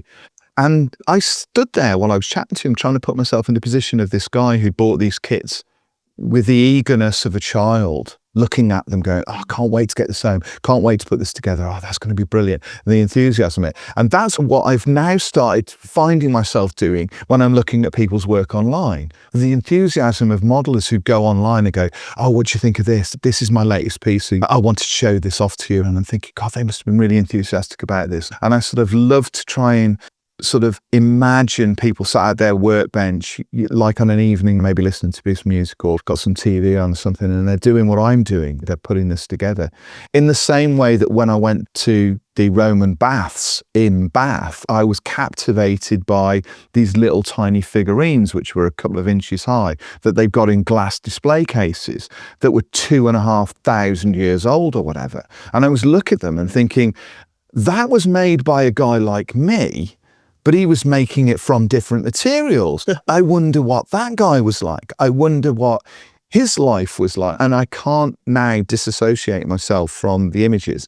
And so from that point of view, I think seeing so much work, it's allowing me to maybe see the hobby in a slightly different way. But I guess the other part of that, seeing other people's work, is we are bombarded by it now. And so if you go online to not just go, oh yeah, that's okay, and not give time enough to a model. Going back to the point I made earlier on about magazines, I was able to look at those magazines for hours on end, study those pictures for hours on end. Now, if I if I look at a model and flick it up on the screen, I can't then go back to it because the algorithm will shuffle it around and it'll disappear. And I go, oh, where did that go? So unless I then put it in a folder and keep hold of it, you lose sight of where things are. That question is a lot more complicated than it appears at first bite. It's not as simple as just sitting there going, well, what do I like about it? What do I dislike about it? Because it's such a multifaceted concept, isn't it? Social media and the way things are and the way the algorithms offer you material. Martin, your stuff comes up all the time. I always see your work. I'll see it 3 or 4 times a week or whatever. It's constantly there. So I can track all of your work. But other modelers that I follow, the algorithm won't show me their work at all. And I'm like, how come I haven't seen that? Where did that go? We're in the hands of the algorithmic gods. That's the problem.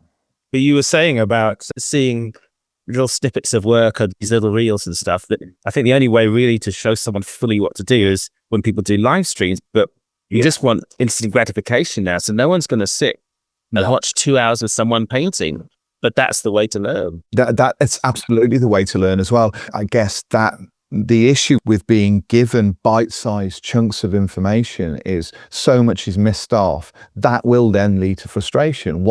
How did you get from A to B or A to Z when you've missed out the middle 10 letters or whatever. It is difficult to do that. It's just kind of frustrating that we are at that point where things aren't properly explained to you. And the only way that you can really deal with getting information is, like you say, watching a live stream. I half planned earlier on in the year to do online tutorials, so that I would, like this, a Zoom meeting where somebody would book me for an hour so that you could get information from me to do that. But time passed me by and I didn't really do it. But I do think that that's the way to do it. You and I I think we'll probably meet face to face in a couple of weeks' time. You're going to FMC.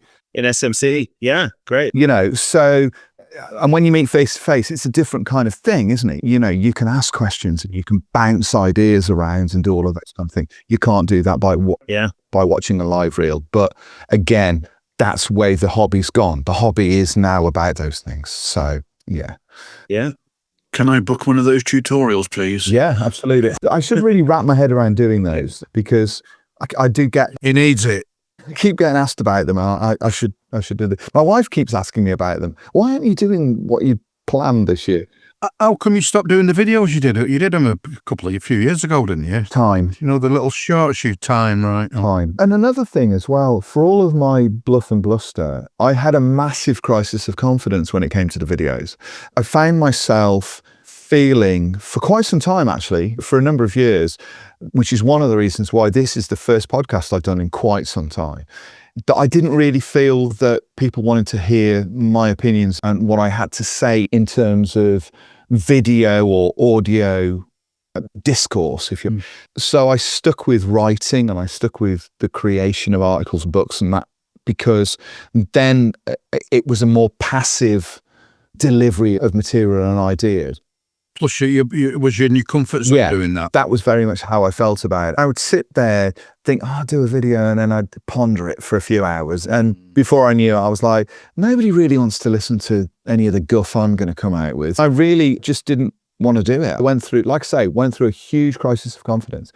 Was it you that did one on glue? Yes. Did you do on the different, what you can and can't do with it? The glues, I did AS12, I did bare metal finishes, I did all of those kind of things. And I was doing videos like that. They weren't actually taking that long to film, and they certainly weren't taking that long to edit because it was quite bare bones kind of editing. But it is funny when that happens to you, when you hit that wall of confidence, to a point actually where I didn't even want to go into model shops. I had a real problem with going to trade stands and model shops and all of those kind of things. It was a real breakdown from it. So I just took myself away. Model shows, didn't really get involved too much in all of that sort of stuff. I mean, I was still doing stuff with my mates. I was still going to the pub. I was still going to the football. I was still, chatting to people. I was still doing all of that kind of thing. But when it came building models, your stuff wasn't being looked at, or it really was a snag. So John and I did the Interesting Modelling Co., which was basically a loose little thing that we did during lockdown to hang our hats on something while we couldn't get out and do all of that kind of stuff.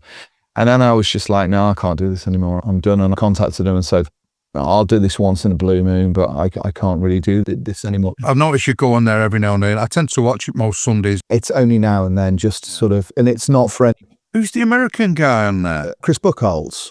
Chris Buchholz. Yeah, he's just he's a friend of theirs. So there were other people that kind of stepped in and everything, but yeah, that's the reason why I didn't do the YouTube videos. I really did get to a point where I just thought nobody wants to listen to anything I've got to say. And I haven't really got past that, to be honest, at the moment. So I don't know how I feel about doing a podcast. They were really good. I enjoyed it. It must be a lot of pressure. Yeah. Must be a lot of pressure. Because I look at stuff you do and I look at like Martin Covert and I think, it must be really hard if you go to a show, if you're thinking of bringing something, there's huge expectation and pressure on you. It is. And I could see how that would stop you doing stuff. It's one of those things where you reach a certain level of ability for whatever that means, or fame for whatever that means, but none of which I'd buy into, but you know what I mean.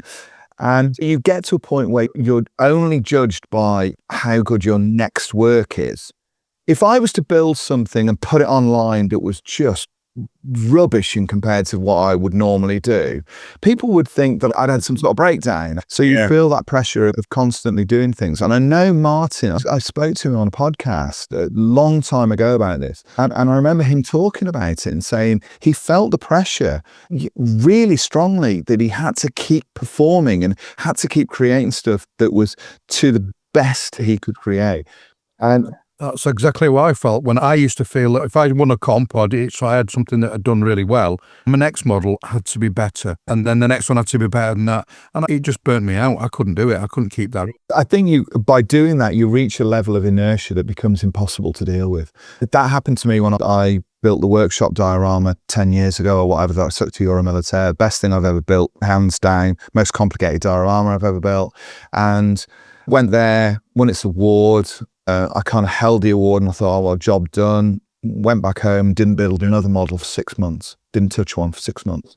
And the reason I didn't touch one for 6 months after that event was I kept on thinking to myself, I'm never going to be able to reach the level I reached with that diorama. And I kept on trying to find ideas that would be better than that diorama. And it was only when I finally realized I had to deconstruct my entire approach to the hobby. Instead of going to those complex levels, go to something much simpler, that I was able to get back into the hobby and get back into doing what I then needed to do. But like I say, I didn't touch anything for 6 months. I hated it. I hated the competitions. I hated myself for the way I felt. I hated that I put myself under that pressure. And I hated the way that I was dealing with other people around me. Liz, my wife, had watched me build that over the sort of 3-4 months or however long it took leading up to the Euro of that year, 2010 or whatever it was. And when I got back, she was like, happy for you. And I just was like, yeah. And I got the medal. I threw it in the drawer. I almost felt like it was the worst thing I'd ever done in the hobby. Doing that, I thought, I'm not putting myself through this again. I'm just not doing this again. This is just ridiculous. Spencer, can I ask, were you building that diorama for yourself or for other people? For other people to look at. That was the problem. That's the wrong reason then, isn't it? It is, yeah. And I was building it for the eyes of the judges. And that becomes a self-fulfilling prophecy then, doesn't it? Because you're like, what am I doing this for? Am I doing this because I want this model? Or am I doing this because, if I do these particular things and I put them in the comp, then the judges are going to go, oh, isn't he clever? And I might get the award that I wanted. I was absolutely doing it for the judges. But it's strange that you can't apply your same thought process, like you say, if you've got an abandoned project and you've put it in a box in the loft, and I'm thinking about one that I've got and I just haven't got any love for it, but I don't really care. I just go, well, I'm not really into that at the moment. You seem to put a lot of pressure on, you did seem to put a lot of pressure on yourself to build a diorama like that for other people. Whereas if you have that attitude of, I'm building it for me and I don't really care if other people don't like it. I'm building it for my enjoyment. It's a difficult one, isn't it, really? It is, yeah. Because you're always doing it to show off and to please other people. It is hard, Mark, because when I joined my club, I went to a few meetings and we had a competition and I done one of my ammo box dioramas and I was still the new guy and I had a massive imposter syndrome and I won the competition that night. And I didn't really know what to do. I felt almost guilty that loads of other people had been going a long time. And I worried about what people might say about me. And it was horrible. But I took a step back and thought, no, I'm not. I'm going to do what I want when I want to do it. I don't really care about other people, I mean, as the years have gone on, those issues have stopped being relevant. When I did the Legacy collection during lockdown, those were stripped back dioramas, stripped back models. None of those things there was nothing innately clever about them. I was essentially copying Francois Valentin's work. I was copying his style to create these tiny things. When I built the Century series of jets, I did the monogram kits, all of those models have got raised panel lines on, which is like, I can get drummed out of the aircraft modeling fraternity for leaving raised panel lines on ones. So I did get to a point where I wasn't really thinking about those any longer. I stopped. That Century series was built for me. I wanted all of those jets in my display case, and I'm looking at them now. They're in my display case. I wanted to build those for myself. I didn't really care about everybody else. I just thought, well, I'm just going to build these things now and torture myself for 6 months building monogram Century jets.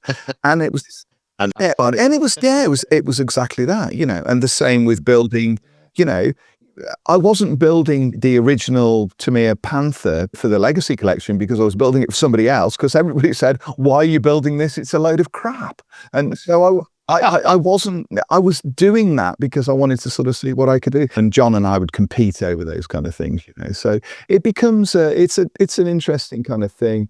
Now, I must admit, going back to what you were saying, I mean, one of the things that I know I should never do, yet I do it every time, is go online and look at what other people have done. And I shouldn't do it. That's, it's a mistake, because sometimes I look at somebody else and I think, yeah, I'm going to do that. I'm going to try and emulate that, and it doesn't turn out to be mine, then I'm trying to copy somebody else's. A really interesting point, and something that I've tried to do a lot over the years. Exactly. If I'm building a particular kit, I never look at somebody else's work, because it is easy to then find yourself going down that path to try and create something. You're swayed by it. It's also one of the reasons why over the years I've tried to find different colour schemes, and so I can create something that's different from the kit. Whereas if you listen to musicians talking, a lot of the times they'll say when they're in the studio, they don't listen to other music because it's easy to subconsciously drag into your recording process, whether it's a hook or a drum beat or all of those kind of things. So if I'm building a particular model, I will never look at another modeler's work. That's kind of manifested itself, and it's actually, over the years, it's developed the way I approach a build, because now I'm not, and I've said this quite openly, and despite the job that I do, I'm not inspired to build models by other modelers. I'm inspired to build models by the prototype, if that makes sense. I don't go to a show and look at somebody's model and think, oh, I want to build one of those. I'll build a miniature because I've seen the prototype, and I mean the real thing, and I've seen a photograph of a Sherman during the Second World War, and I've thought I wouldn't mind trying to replicate that. So the models are no longer the inspiration. As much as I love looking at other people's models, and I love going to shows. I was at a show a couple of weeks ago, looking at people's work and thinking, oh, that does look really cool, actually. But I never instinctively think, as a result of looking at that model, I'm going to build one. I'll just see it as an artifact that I can enjoy looking at and enjoy the fact that they've put it on display. When it comes to building, I'm absolutely blank during a month that I'm building something, and I'll never look at, when I built the Magic Factory A4, I didn't look at other builds of the Magic Factory A4. I just built mine, and then when it was finished, then I would look at it and go, oh, hey, interesting approach to it. That's kind of different. So I'm very much with you on that. And so if you had unlimited time and resources, what dream project would you tackle? Would it be a massive diorama, specific aircraft, or maybe something completely left field? Unlimited time and resources, I'd build a 24th scale truck towing a low loader with a tracked JCB excavator on the back. My bucket list build. From the Scammell back to your roots. Yeah. Maybe it goes back to that. I've always, from a little kid, I've always loved excavators. I've always loved plant machinery, diggers, excavators, all that sort of stuff. I remember seeing these, the articulated trucks with these big excavators on the trailers, all tied down, all weathered and all that kind of stuff. I would love to build something like that in 24, but it's not something I would have to spend months putting this thing together, and I don't foresee that being a possibility at some point. So as a bucket list project, that would be the thing that I would love to have a go at. I went to the point where I bought a few of the Hasegawa 35th, I think they're 35th. Yeah. They do some excavators and bits and pieces. So I bought a few of those. I have got a little excavator I'll probably build at some point. I would like to have a go at something like that. Going back to the day job and an aircraft, that kind of thing, I've got a couple of projects that I would like to do, but I'm unlikely to because I would have nowhere to put them. I'd really love to do a full-blown, absolutely full-bore build of the Revell B1 Lancer with all of the updates, everything, all the engines, the whole shooting match. 48 scale Lancer. I would love to do one of those because it's just such a fantastic looking machine. But where would I put it? We go back to the monogram builds. Monogram's B29 Super Fortress. I'd love to have a crack at that as well and have a go at the metal finish on that. But these things are so huge, I wouldn't be able to fit them in my studio, actually. I'm trying to think whether or not they'd fit on my desk. I don't think they probably would. Even if I was to build them, I don't know where I'd put them. And it would be a shame to work on something like that, you know, and not have it on display. Those are the kind of things. But I would love to build both of those. And I'm surrounded by kits of Formula One racing cars. I've got a couple of 12 scale ones that are in the studio on the shelf that I haven't got around to doing yet. I've got the Tyrrell, the P34 Tyrrell, and I've got the Renault RE20 as well. And I've got all the paints, all the bits and pieces. And I keep looking at them and thinking, I should have a crack at doing something like that. But the problem with that is that, again, that if I do something like that, it takes me away from the things that I'm paid to do. And unless I was in a position where I could say to the boys, look, you know, Marcus in particular, if I build this for you, you know, do you want to take it for the magazine? Then I would have some justification for putting it together. But I would like to have a crack at that because they are a challenge. Cars are a challenge. Getting those finishes right are a challenge. They're unlike anything else, really. So yeah, those are the kind of bucket list projects. Absolutely, digging, wall doing that. I think it's the weathering that keeps the creative. The want to do something with weathering that keeps you creative, and obviously doing an X. Yeah, you could just go. It would be, or you could go crazy with that. Spencer, many builders say they're scared of weathering because they don't want to ruin a model. What's your advice for building confidence in that area? Having a go at it and starting off simply and learning the basics is a fundamental building block of everything. We mentioned him earlier, don't go on to Night Shift and look at Martin Kovac's work and think, I'm just going to emulate that because Martin is borderline genius at what he does. And he's been doing it for a very long time and he practices a lot. He's working, 8-9 hours a day on these things. He's doing all that. Start off with something that's simple. Take your vehicle and then learn how to do the building blocks of the weathering process, whether it's simple washes, simple dust layers, a little bit of chipping here and there, and understand that you need to learn to walk before you can run and not create a masterpiece from the start. As model makers, you sometimes have people saying, yeah, it's easy for you. You can do this. You can do that. Well, there was a time. Yeah, there was a time when I built a Scammell tank transporter and glued more of the parts to my fingers than I did to each other. I didn't start off being able to build all of these things the way that I do now. It's because I've practiced a lot and I've worked and I've obsessed about it and I've kept going and I've tried to incorporate new little techniques into everything. And every day I learn something new. I'll do something and I go, oh, that worked really well. Why didn't I try that? I don't know about you, but do you say that you've developed an eye for looking at things in the real world, like an excavator? Yeah. We see this stuff every day, but when you actually look at it from a scale modelling point of view, there's a route I take to work at the moment, and I go past a farm, and there's the best rusty corrugated roof on a ruined farm building I've never seen. And from a distance, I think, that is a 1/35th diorama sitting right there. You cannot get better inspiration real thing or reference than that sitting there. Absolutely. You do get an eye for these things. I can now look at something. I revealed a few months back, I did a model of Kingston House. I posted photographs of this on my thing, a Georgian building. I built it as a wedding present that I'd been commissioned to build.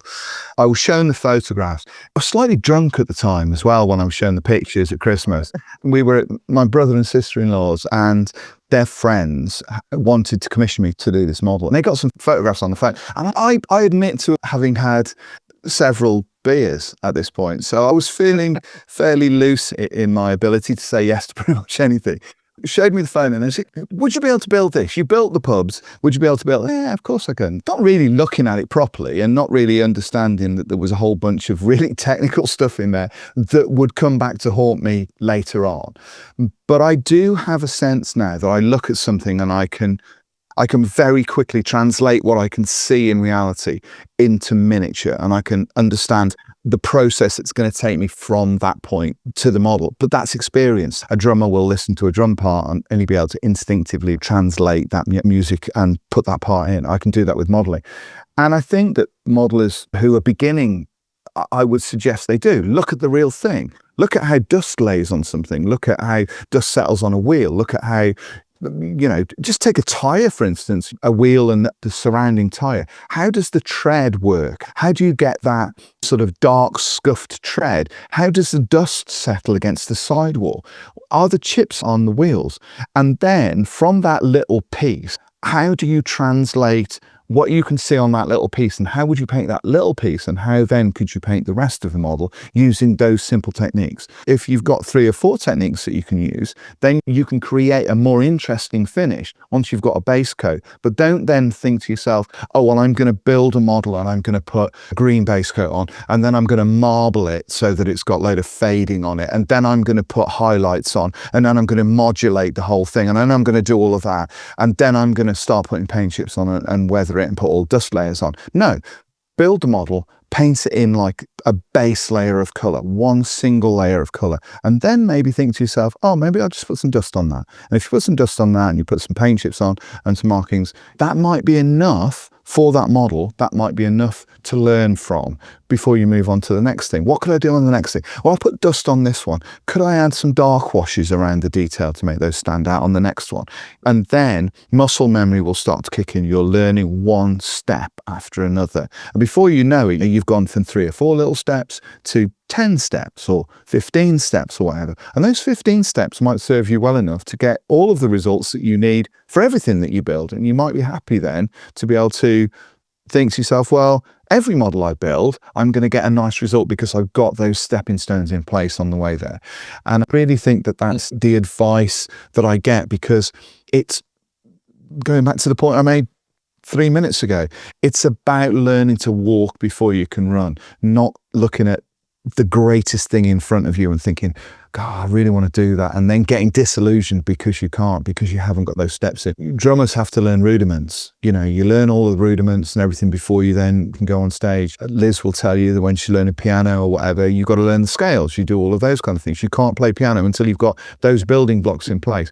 Model making is no different from that. You need the building blocks in place before you can then move on to the more complicated areas. And once you do that, your confidence builds with each different model that you make. Don't be afraid to make a mistake. Let's say you go out and you spend £10 a plastic kit, you buy a Tamiya Panzer II for $8.99 or something like that. You've bought the model, you've sat there and built it and put it together, and you've spent 3 or 4 hours putting it together on your kitchen table, and then you paint it, you make a mess of it, and it goes in the bin. Well, that model doesn't owe you anything because you've had 3 or 4 hours of pleasure out of that. What other hobby can you do? Go to watch football is 40, 50 quid to go and watch a game for 90 minutes or whatever. You build your model, you've had the enjoyment. The model doesn't owe you anything. And if you make a mistake, so what? You've made a mistake, your model's moved on. Move on to something else. Learn from those experiences. Don't be afraid to make mistakes, because the only way that you're ever going to learn anything is by cocking up something on a fairly regular basis. And my career is littered with your bin and my bin. It's some of the most monumental cock-ups you will ever imagine. I could write an entire book on just my cock-ups. So, don't be afraid to make mistakes. Learn, just use those mistakes as experience. We all need that. Yeah. So that would be my advice for what it's worth. Good advice, without question. You've worked with some of the biggest names in the hobby. Are there 1 or 2 collaborations that stand out as especially memorable? Collaborations in the hobby. I suppose I've not worked on individual projects with model makers, because I'm quite funny about stuff like that. I like my work to be my work. I've been fortunate that I've been able to get to know a lot of fabulous modelers and pick their brains over the years. I suppose the most important single model maker would be Francois Verlinden. I'm fortunate that over the years I became friends with him and worked alongside him during my days at Military in Scale, and was able to spend time, sit next to, this was we talk about learning and experience. Sitting next to somebody like that and watching them paint, even if it's only for a few days, you learn so much from seeing how the hands work, how they approach things, their mentality, all of those kind of things. So being able to do that has been lovely. I'm currently working on projects at the moment, which I'll reveal in a few weeks' time. And I've been working on this thing since April, actually. And I'm working on it with Craig Sargent in New Zealand. Craig is a very talented guy, and he's got kind of encyclopedic knowledge of particular subjects. And so guys like that, guys like Jonathan, Mark or Drew, all of the skill sets that allow you to further your knowledge. One of the things that's always driven me is my desire to learn as much as I can about the history of the hobby rather than the future of it. So I'm forever reading older books, picking up information, learning about older kits, doing all of those kind of things. So my knowledge of older nonsense that I built when I was 15 or whatever has become kind of important to me. But more recently, I've been able to get to know lots of fantastic model makers and be able to pick their brains. Guys like Moran van Gils in Belgium. Moran is arguably the best model maker on the planet at the moment, I would think. He's certainly up there. I mean, I don't know if anybody's ever seen this guy's work. It's incredible. The one thing he's doing, I think it's a 200th scale HMS Victory diorama he's doing at the moment. I think it's HMS Victory. It's pretty much scratch built, and he's got all these figures on it, and it's just mind blowing. He's been working on it since well before COVID. You know, I remember sitting down with him and I was talking about a diorama that I'd built. You may remember this. It goes back a long time, but I did a diorama with a little mini digger, and it was tiny. It was about 3 inches square, and it got this little mini digger. In the hole was the turret of a little French tank that had been uncovered. I'd finished this model, and I sat down, and Moran was looking at it, and I sat down with him. And he by trade, he's an archaeologist. And this was an archaeological dig. That was my idea behind it. And he went, no, that's not the way they would do this. You need to do this. You need to do this, and all of that kind of stuff. And I was able to sort of, not only was I picking the brains of one of the greatest model makers on the planet, he was also using his technical expertise to point me in the right direction. And then I went away for a week and brought it to Euro Militaire, showed it to us. So what do you think? And he went, now it's right. And I was just like, oh, that's brilliant. You know, you're able to kind of do that. And it's the same with a lot of the guys on the continent. You know, you're chatting away to these people. And I think that's important. You get to talk to a lot of the armour modelers, like Christoph Pullins, David Parker. You know, you just pull names out of the hat, can't you? All of these kind of people. And it's just great to be able to get their opinion on things that maybe you'll use, maybe you won't. Because we all approach our hobby in a different way. We all approach our builds in a different way. That's one of the great things. And I think that's particularly important, actually. Again, going off at a slight tangent, that we all develop our own style and approach. I think, although I've spent a year aping Francois Verlinden's models for the Legacy collection, I don't want to build all of my models and all of my dioramas like Francois does. That's not what it was all about. It was about like his, being able to do a collection that tapped into that, but it didn't modify my approach. I still want my models to look like they're built by me. I don't want my models to look like they're built by someone else. And in fact, over the years, I've said to people that one of the things I would really hate, and it's not for any egotistical reason or anything like that, is for somebody to say, oh, that looks like such and such's work. I think I'd be mortified if somebody did that, because I always want my work to look like my work.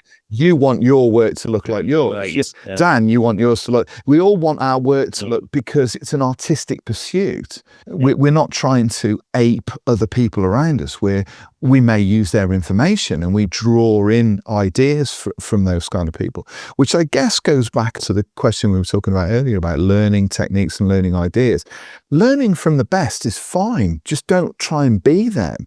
Still lose your creativity. Be who you are and put your stamp on your work. And if you want to create something that's, I don't know, you build a piece of armor and you want to build and paint a Second World War Sherman tank in a diorama and make it look like the heavy metal box art from Games Workshop figures, and you want to have everything highlighted and edged and all of that, and you want that sort of extreme accentuation on your model, build it like that. That's your work. That's the way you should approach it. And if that's the way you want to do that, It makes you That's happy. fine. Yeah. Don't feel that you need to be aping other people's work. My aircraft look like they're made by me, I think, now. I put them on display and people go, oh, yeah, they can probably sort of see it's my style. We all have a style, and I think that's kind of important. So that leads me on to another question then. Where do you get your inspiration from? I mean, is it just ideas that you have, or do you see a vehicle or an aircraft that you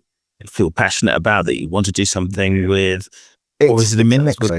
I've certainly over the last few years started to narrow my field of vision down when it comes to choice of subjects, especially with aircraft. My passion is aircraft from 75 to 85, that sort of 10-year block there. I'm 58 in a couple of months' time, so I'm from that period, really. And I like the idea. I'm essentially now building the aircraft that I became passionate about when I first became interested in them as a kid. You know, when you're seeing Buccaneers in wraparound camouflage, or you're seeing Harriers, we talked about those kind of things. But I recently bought a couple of books, one of which was on the twin bases of RAF Bentwaters and Woodbridge that were home to the A-10 squadrons, and they were home to F-16 aggressors, Phantoms, that kind of thing.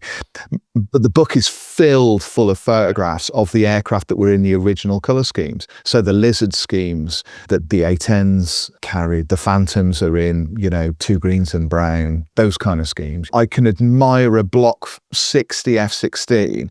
It's never going to be as interesting to me as an F-16A, because I like the originals when they came out. I don't like them where they've got everything scabbed all over them. If I build an Abrams, an M1 Abrams is going to be way more interesting to me than an M1 Tusk with all of the armour scabbed over it. I'm interested in the things when they first came out. So that book in particular, I've stared at quite a bit. I've sort of flicked through and I think, oh yeah, that's kind of interesting. So with Great Wall Hobby about to release an A10A in 48, they had a C in the pipe, but they've done an A. It's out. Got it. Oh, is it? That's probably something I'm going to want to try and pick up. I would look at the book and go, yeah, I want to do one of those. I'd do an A10 because that's where it came from. The inspiration is always from the real thing. It doesn't come from models of those subjects. So I'll look through, you know, various books on Second World War. I'll look at the photographs. One of the things I'm slightly obsessed by recently is the then and now pictures that you get on various Facebook pages where they hold the photograph up to the location. And I'm like, oh, that looks really cool. That's kind of interesting. So I'm looking at those photographs and gaining inspiration from that. So my field of view has kind of narrowed. And also I've become sort of semi-aware that I'm getting older and there's a finite amount of time to do the projects that I want to do. So all of those ones that I've put to one side that I haven't done yet, a C-130 Hercules, a P-3 Orion, a B-58 Hustler, those kind of things, an M1 Abrams, a Bradley, all of those subjects that I've wanted to do that I've not done yet. So I'm very much in that point in my life where I want to cover those things.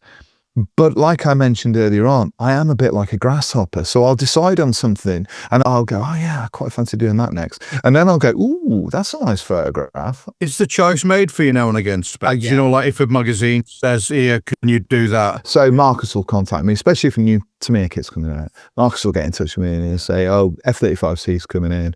Can you do this for me? And I'll go, yeah, that's fine. Send it over. So the F-35C will come through to me.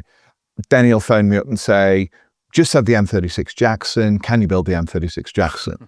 Brett is a different animal, really, because he allows me flexibility to make choices. So I choose those. But often those choices tend to be guided by what's been released. So, for instance, the 32nd scale Meteor F8 has just arrived from Revell. So that will be something that'll be built because it's brand new. He wants that doing. Or we've got a Lysander to do or something else. So Brett will have new subjects that he deals with. And so you're sort of semi determined by what comes out. Marcus is very much more, I need this doing, can you do this? So I don't get any choice. And then what I do is that once he's made the decision for me and once he's said, yes, this is what I need, I then go to references and do the research. So before the kit arrives, I've already got the research in place. I've already got the images that I need in place. So I'm not then second guessing myself. And I've already made the decision about how the model's going to be approached. Whenever I build a model, especially aircraft, armour tend to be slightly different, but with aircraft, once I've made the decision what aircraft I'm going to model, I've already made the decision on the colour scheme, and I've already made the decision on the details I'm going to add, and I've already made the decision on the loadout. All three of those things are already determined before I start the model. I never sit there and think, right, I'm going to build this F-14 in Tomcat as markings, and then think to myself halfway through, actually, I quite fancy doing a swordsman's aircraft. It never happens. I always make the decision earlier on, and this is what I'm going to do, and this is how I'm going to do it. Because if I don't do that, then I'll find myself second guessing paints, accessories, decals, all of those kind of things halfway through a project, and I don't really have the time to do that. Do you know, on your blurb, do you actually write down what paints you used during the build? Because that's one thing that really annoys me when I look at somebody else's build, and I think, oh, what colours is he used for that? And it's not there. You know, he might say he's just used Gunsanyo, but you're not or mention what it is. No, I'll always try as much as I can, unless it's obvious. You painted a cockpit and you can see that I've painted it in. Yeah, if it's Spitfire, it's grey, black, greys, you know, that kind of thing. But if I'm creating an article, I will say which paints I've used, or I'll photograph it with the paint so that you can kind of see what it is. I agree, it can be a little bit frustrating when you read an article and you look at it and go, yeah, what colour did they use again? Where did they get that paint from? Aircraft blue. Yeah, aircraft blue. Like the one that was under the Hurricanes, early war. Sky. Can't find it. I don't know what I'm going to use.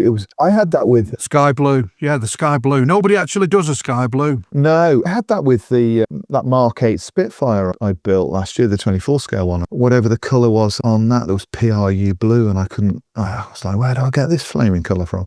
And so I try and, as much as possible, I try and sort of keep notes of all of those kind of things. But most of it is kind of upstairs in my head. I don't actually write notes. I'm able to remember what I do. But once I've completed a model, I completely forget about it. And once somebody will say to me, what they used to say to me when they saw me in shows about military scale, what's in the last issue? And I'd go, I've got no idea. I've completely forgotten. I can tell you what's in the new one. I can tell you what's in the one I'm working on now. But I would completely forget about it. And to the point where I was building a P-38 Lightning. Remember when the Tamir one came out, the first one came out? And I was building that, and I noted online, and I said, this is the first time I've ever built a Lightning. I really like the Lightning, it's great, and it's the first time I've ever built it.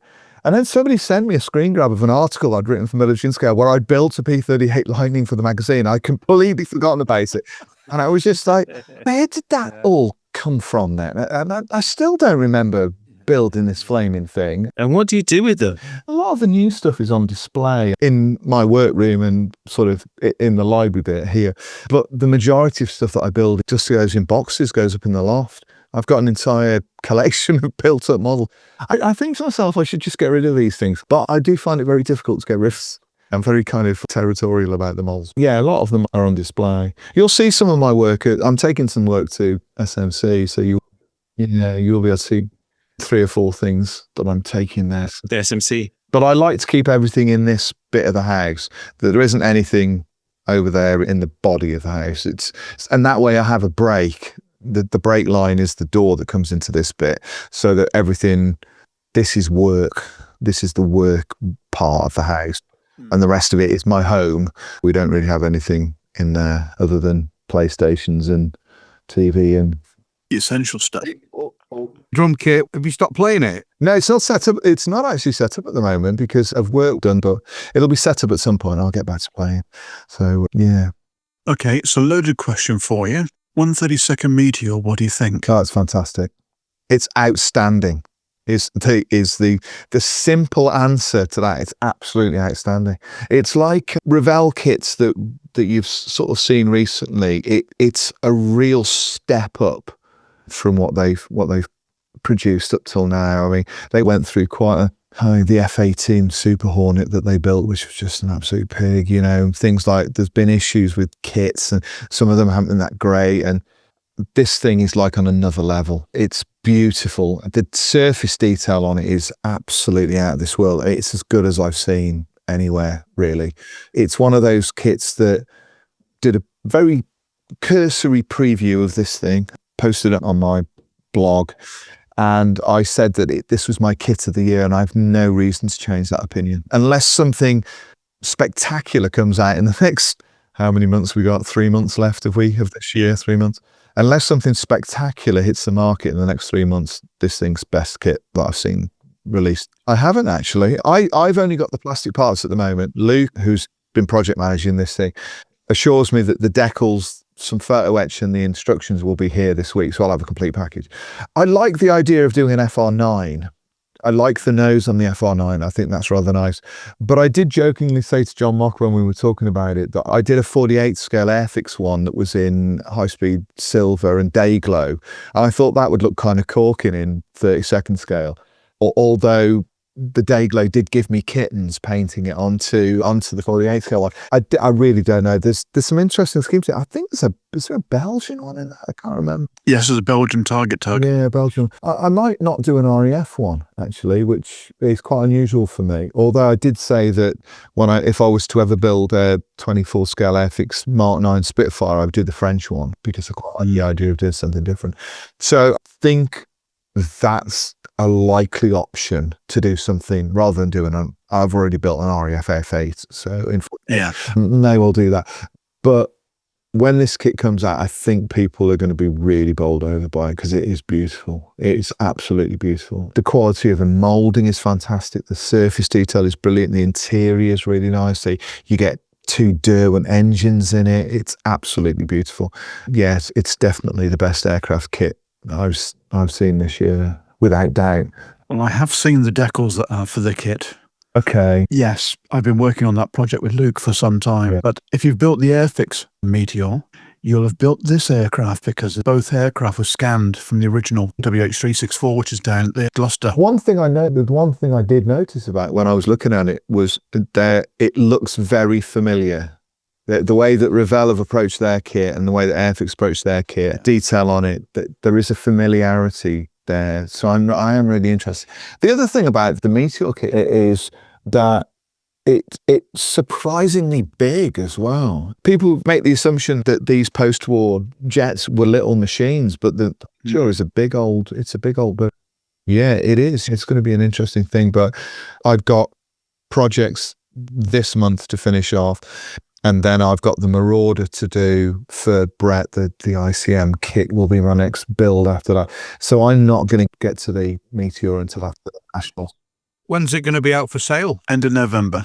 National Champion? Yeah, I heard it was, around. So I won't touch mine until after Scale Model World. No.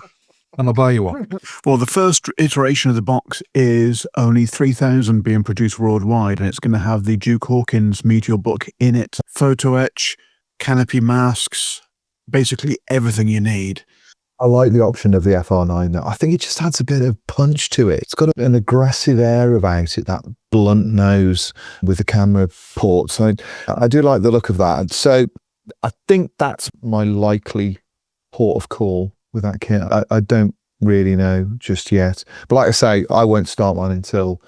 It's one of the curses is I have these kits in the studio and I tend not to look at them unless I have to. So I've been known before now to be sent a kit and it being still in its cardboard box 3 weeks later unopened, because until I get to a point where I can focus on it, I tend to sort of leave it be, really, shiny new things and all of that. Okay, Spencer. Well, finally, what's next? Any big productions or projects or must-build kits on the horizon you'd like to tease for our listeners? I've got a brand new build that I will reveal in the next couple of weeks, which I've kept completely under wraps. I haven't shown, there's a couple of people who are helping me with this, which has been an absolute labour of love. So that will be revealed in a few weeks' time.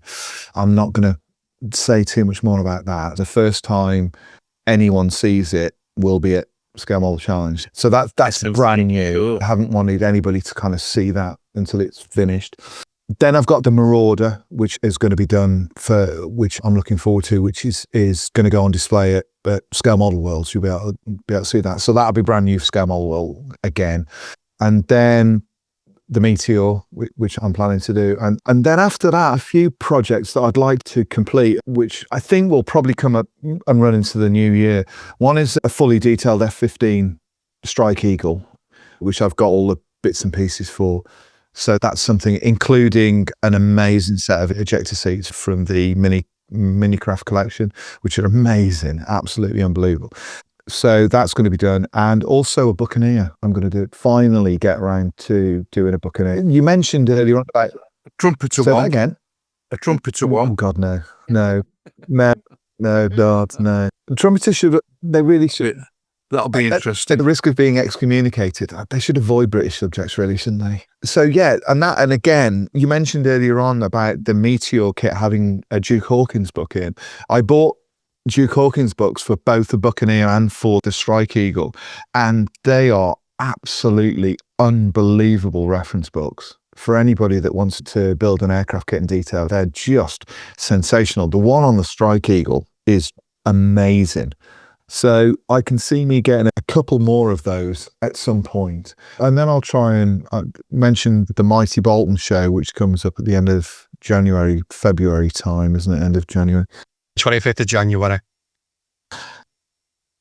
25th. Oh God, is it 20?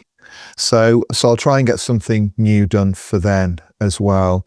As far as books are concerned, not sure about those at the moment. I've just finished the Jag book, which is out there and people have seen.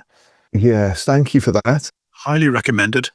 Very much appreciated. Yeah, very different project for me because it was done very much as a warts and all diary of the project, where I really didn't pull any punches about the issues that I had during the project, not with the kit, because the kit is superb and it goes together brilliantly, but my approach to it, and it was one of those, if you'd been sat on my shoulder, you probably would have understood what it meant, because we talked earlier on about sort of learning and things not running right on rails. That book covers all of the cock-ups that I made, all of the issues. It discusses those in detail, and I felt that it was really important to outline the positives and the negatives through a project and give people an idea that not everything kind of runs on rails. But yeah, I've got a couple of ideas for books maybe next year. Meteor, unfortunately, that's going to be for Brett, so I possibly could do another one on the Buccaneer. I've sort of semi-thought about, and also possibly one on teen series jets, 14, 15, 16 and 18, not 17, production ones, just the 4. So that's a possibility. But we're running up to Christmas, aren't we? And once all challenges are out of the way, and then lights switch on in town and it's Christmas. And there's no point planning anything until the new year after that. So there will be loads of good stuff, hopefully. And hopefully people will still enjoy seeing the stuff that I've come up with. It's always a nerve-wracking thing when you do something new, because you do want people to like what you do, enjoy it. And sometimes you kind of hit it out of the park, and other times it just drops at your feet and you're just like, oh, I really wish I hadn't bothered with that. I should have done something else. We'll see. So that's kind of it, really. And who knows, I may get around to doing that digger. Without question, it's going to happen. Get on that JCB, mate. You get it done. Yeah, get one of those diggers and get something like that done. But no, in terms of aircraft, I think those are likely to be similar choices. And inevitably, I am going to go back to doing some monogram kits at some point. And I really, really want to do the B-17 and the B-24 Liberator. I haven't done any for a while. I used to do science fiction. I've done some bits and pieces, and I bought some of their kits. The NAK stuff's really nice, actually, if you ever get a chance to do that. I've never heard of it. I don't know it. They're kind of robots that... Maschinenkrieger. Maschinenkrieger, yeah, really nice. If you've never seen one of their kits as well, they are really fun to put together. They're really nice to put together. A bit like Bandai. Yeah. Yeah. Similar to that. But they were originally made out of, they were done by a guy, I think you pronounce it Cow or Co, Yokohama. Oh, Yokohama. And he built them out. The original robots were made out of, the little Ku-use helicopter? And he made the body. Hughes 500? Yeah, the Hughes 500. He made the body out of that. Yeah, really clever stuff. But yeah, you can buy all these kits now. They're really good, yeah. So are you suggesting that I'm just like a jack of all trades? I've never come across anything that I've seen your cars, I've seen your bikes, and obviously everything military you've done, but not a little bit out there. Not a lot. I have occasionally dabbled in it. It's one of those sort of dabbly things. Your thing? No, not really. Although I would like to. Yeah, I've always thought scratch building a spaceship would be really cool. You know, with all the greeblies all over it and all of that sort of stuff. And it's not like I'm short of kits to rob. You know, to be able to do those kind of things. Who knows? Maybe one day. You'll have to listen to the next episode because our guest is Matt Irvin. Oh, brilliant. Ex-BBC special effects designer of the Liberator from Blake 7 and K9 from Doctor Who. Yeah, brilliant. So tell us how he actually came up with different kit bashing, etc., for sci-fi. So, yes. Anyway, Spencer, it's been an absolute pleasure having you on the show. Your builds, your books, and your articles have inspired more modelers than you could probably ever imagine, ourselves included. Thank you for taking your time to share your stories and your perspective on the hobby with us today. Before we let you go and escape back to the real world, where can our benchmates follow your online journal and online presence? Well, you can follow me on Facebook, on the Kitbox page on Facebook, I think, or Spencer Pollard's Models, I think. I have my own blog. I do a daily diary on there, which is thekitbox.org. And I post something every day. Not everything's particularly grandiose. Sometimes it's just, mentioning that, like today, I'll probably mention that I've just done a podcast recording. I discuss things that interest me, but I do that every day. And my wife challenged me at the start of the year to do an entire year, 365 days of updates on that. And the other day I was so tired, I forgot about it. I missed one. So I'm presuming I'm going to have to push it beyond the start again. We were traveling and I completely forgot. I woke up next morning, I was like, oh no. But yeah, thekitbox.org, or for my Facebook page, I tend to be on there most of the time. With this model that I'm working on at the moment being so under wraps, I haven't done any particular updates on there, but at some point, once this thing's done, I will get back, I promise, putting actual things on there and doing all of that. That's where you can find me if you want. And any details of any books or other nonsense that I might be involved in tends to get put onto that page, so you can follow me on there. Well, Spencer, please don't be a stranger. You're welcome back anytime. It's been an absolute, genuine pleasure to have you with us. Thank you very much. Thank you very much. Anytime, my friend. See you again soon. Cheers, Spence. Cheers, Spencer. See you, Spencer. Bye-bye. Think you've heard it all? Think again. Follow Beyond the Box Art on the socials for updates that breaks the boundaries, bends rules, and redefines the ordinary. Right, guys, that's another episode of Beyond the Box Art, glued, sanded, and polished to a high gloss. Big thanks to our benchmates worldwide, and you lot for keeping this hobby alive and slightly unhinged. Don't forget you can support the show through Patreon, where every penny helps cover our running costs, and any surplus goes straight to Models for Heroes. Share us, review us, and tell your mates at the club. Until next time, keep your sprues tidy, your decal straight, and your excuses for new kits even straighter. Catch you in 2 weeks' time. Bye-bye.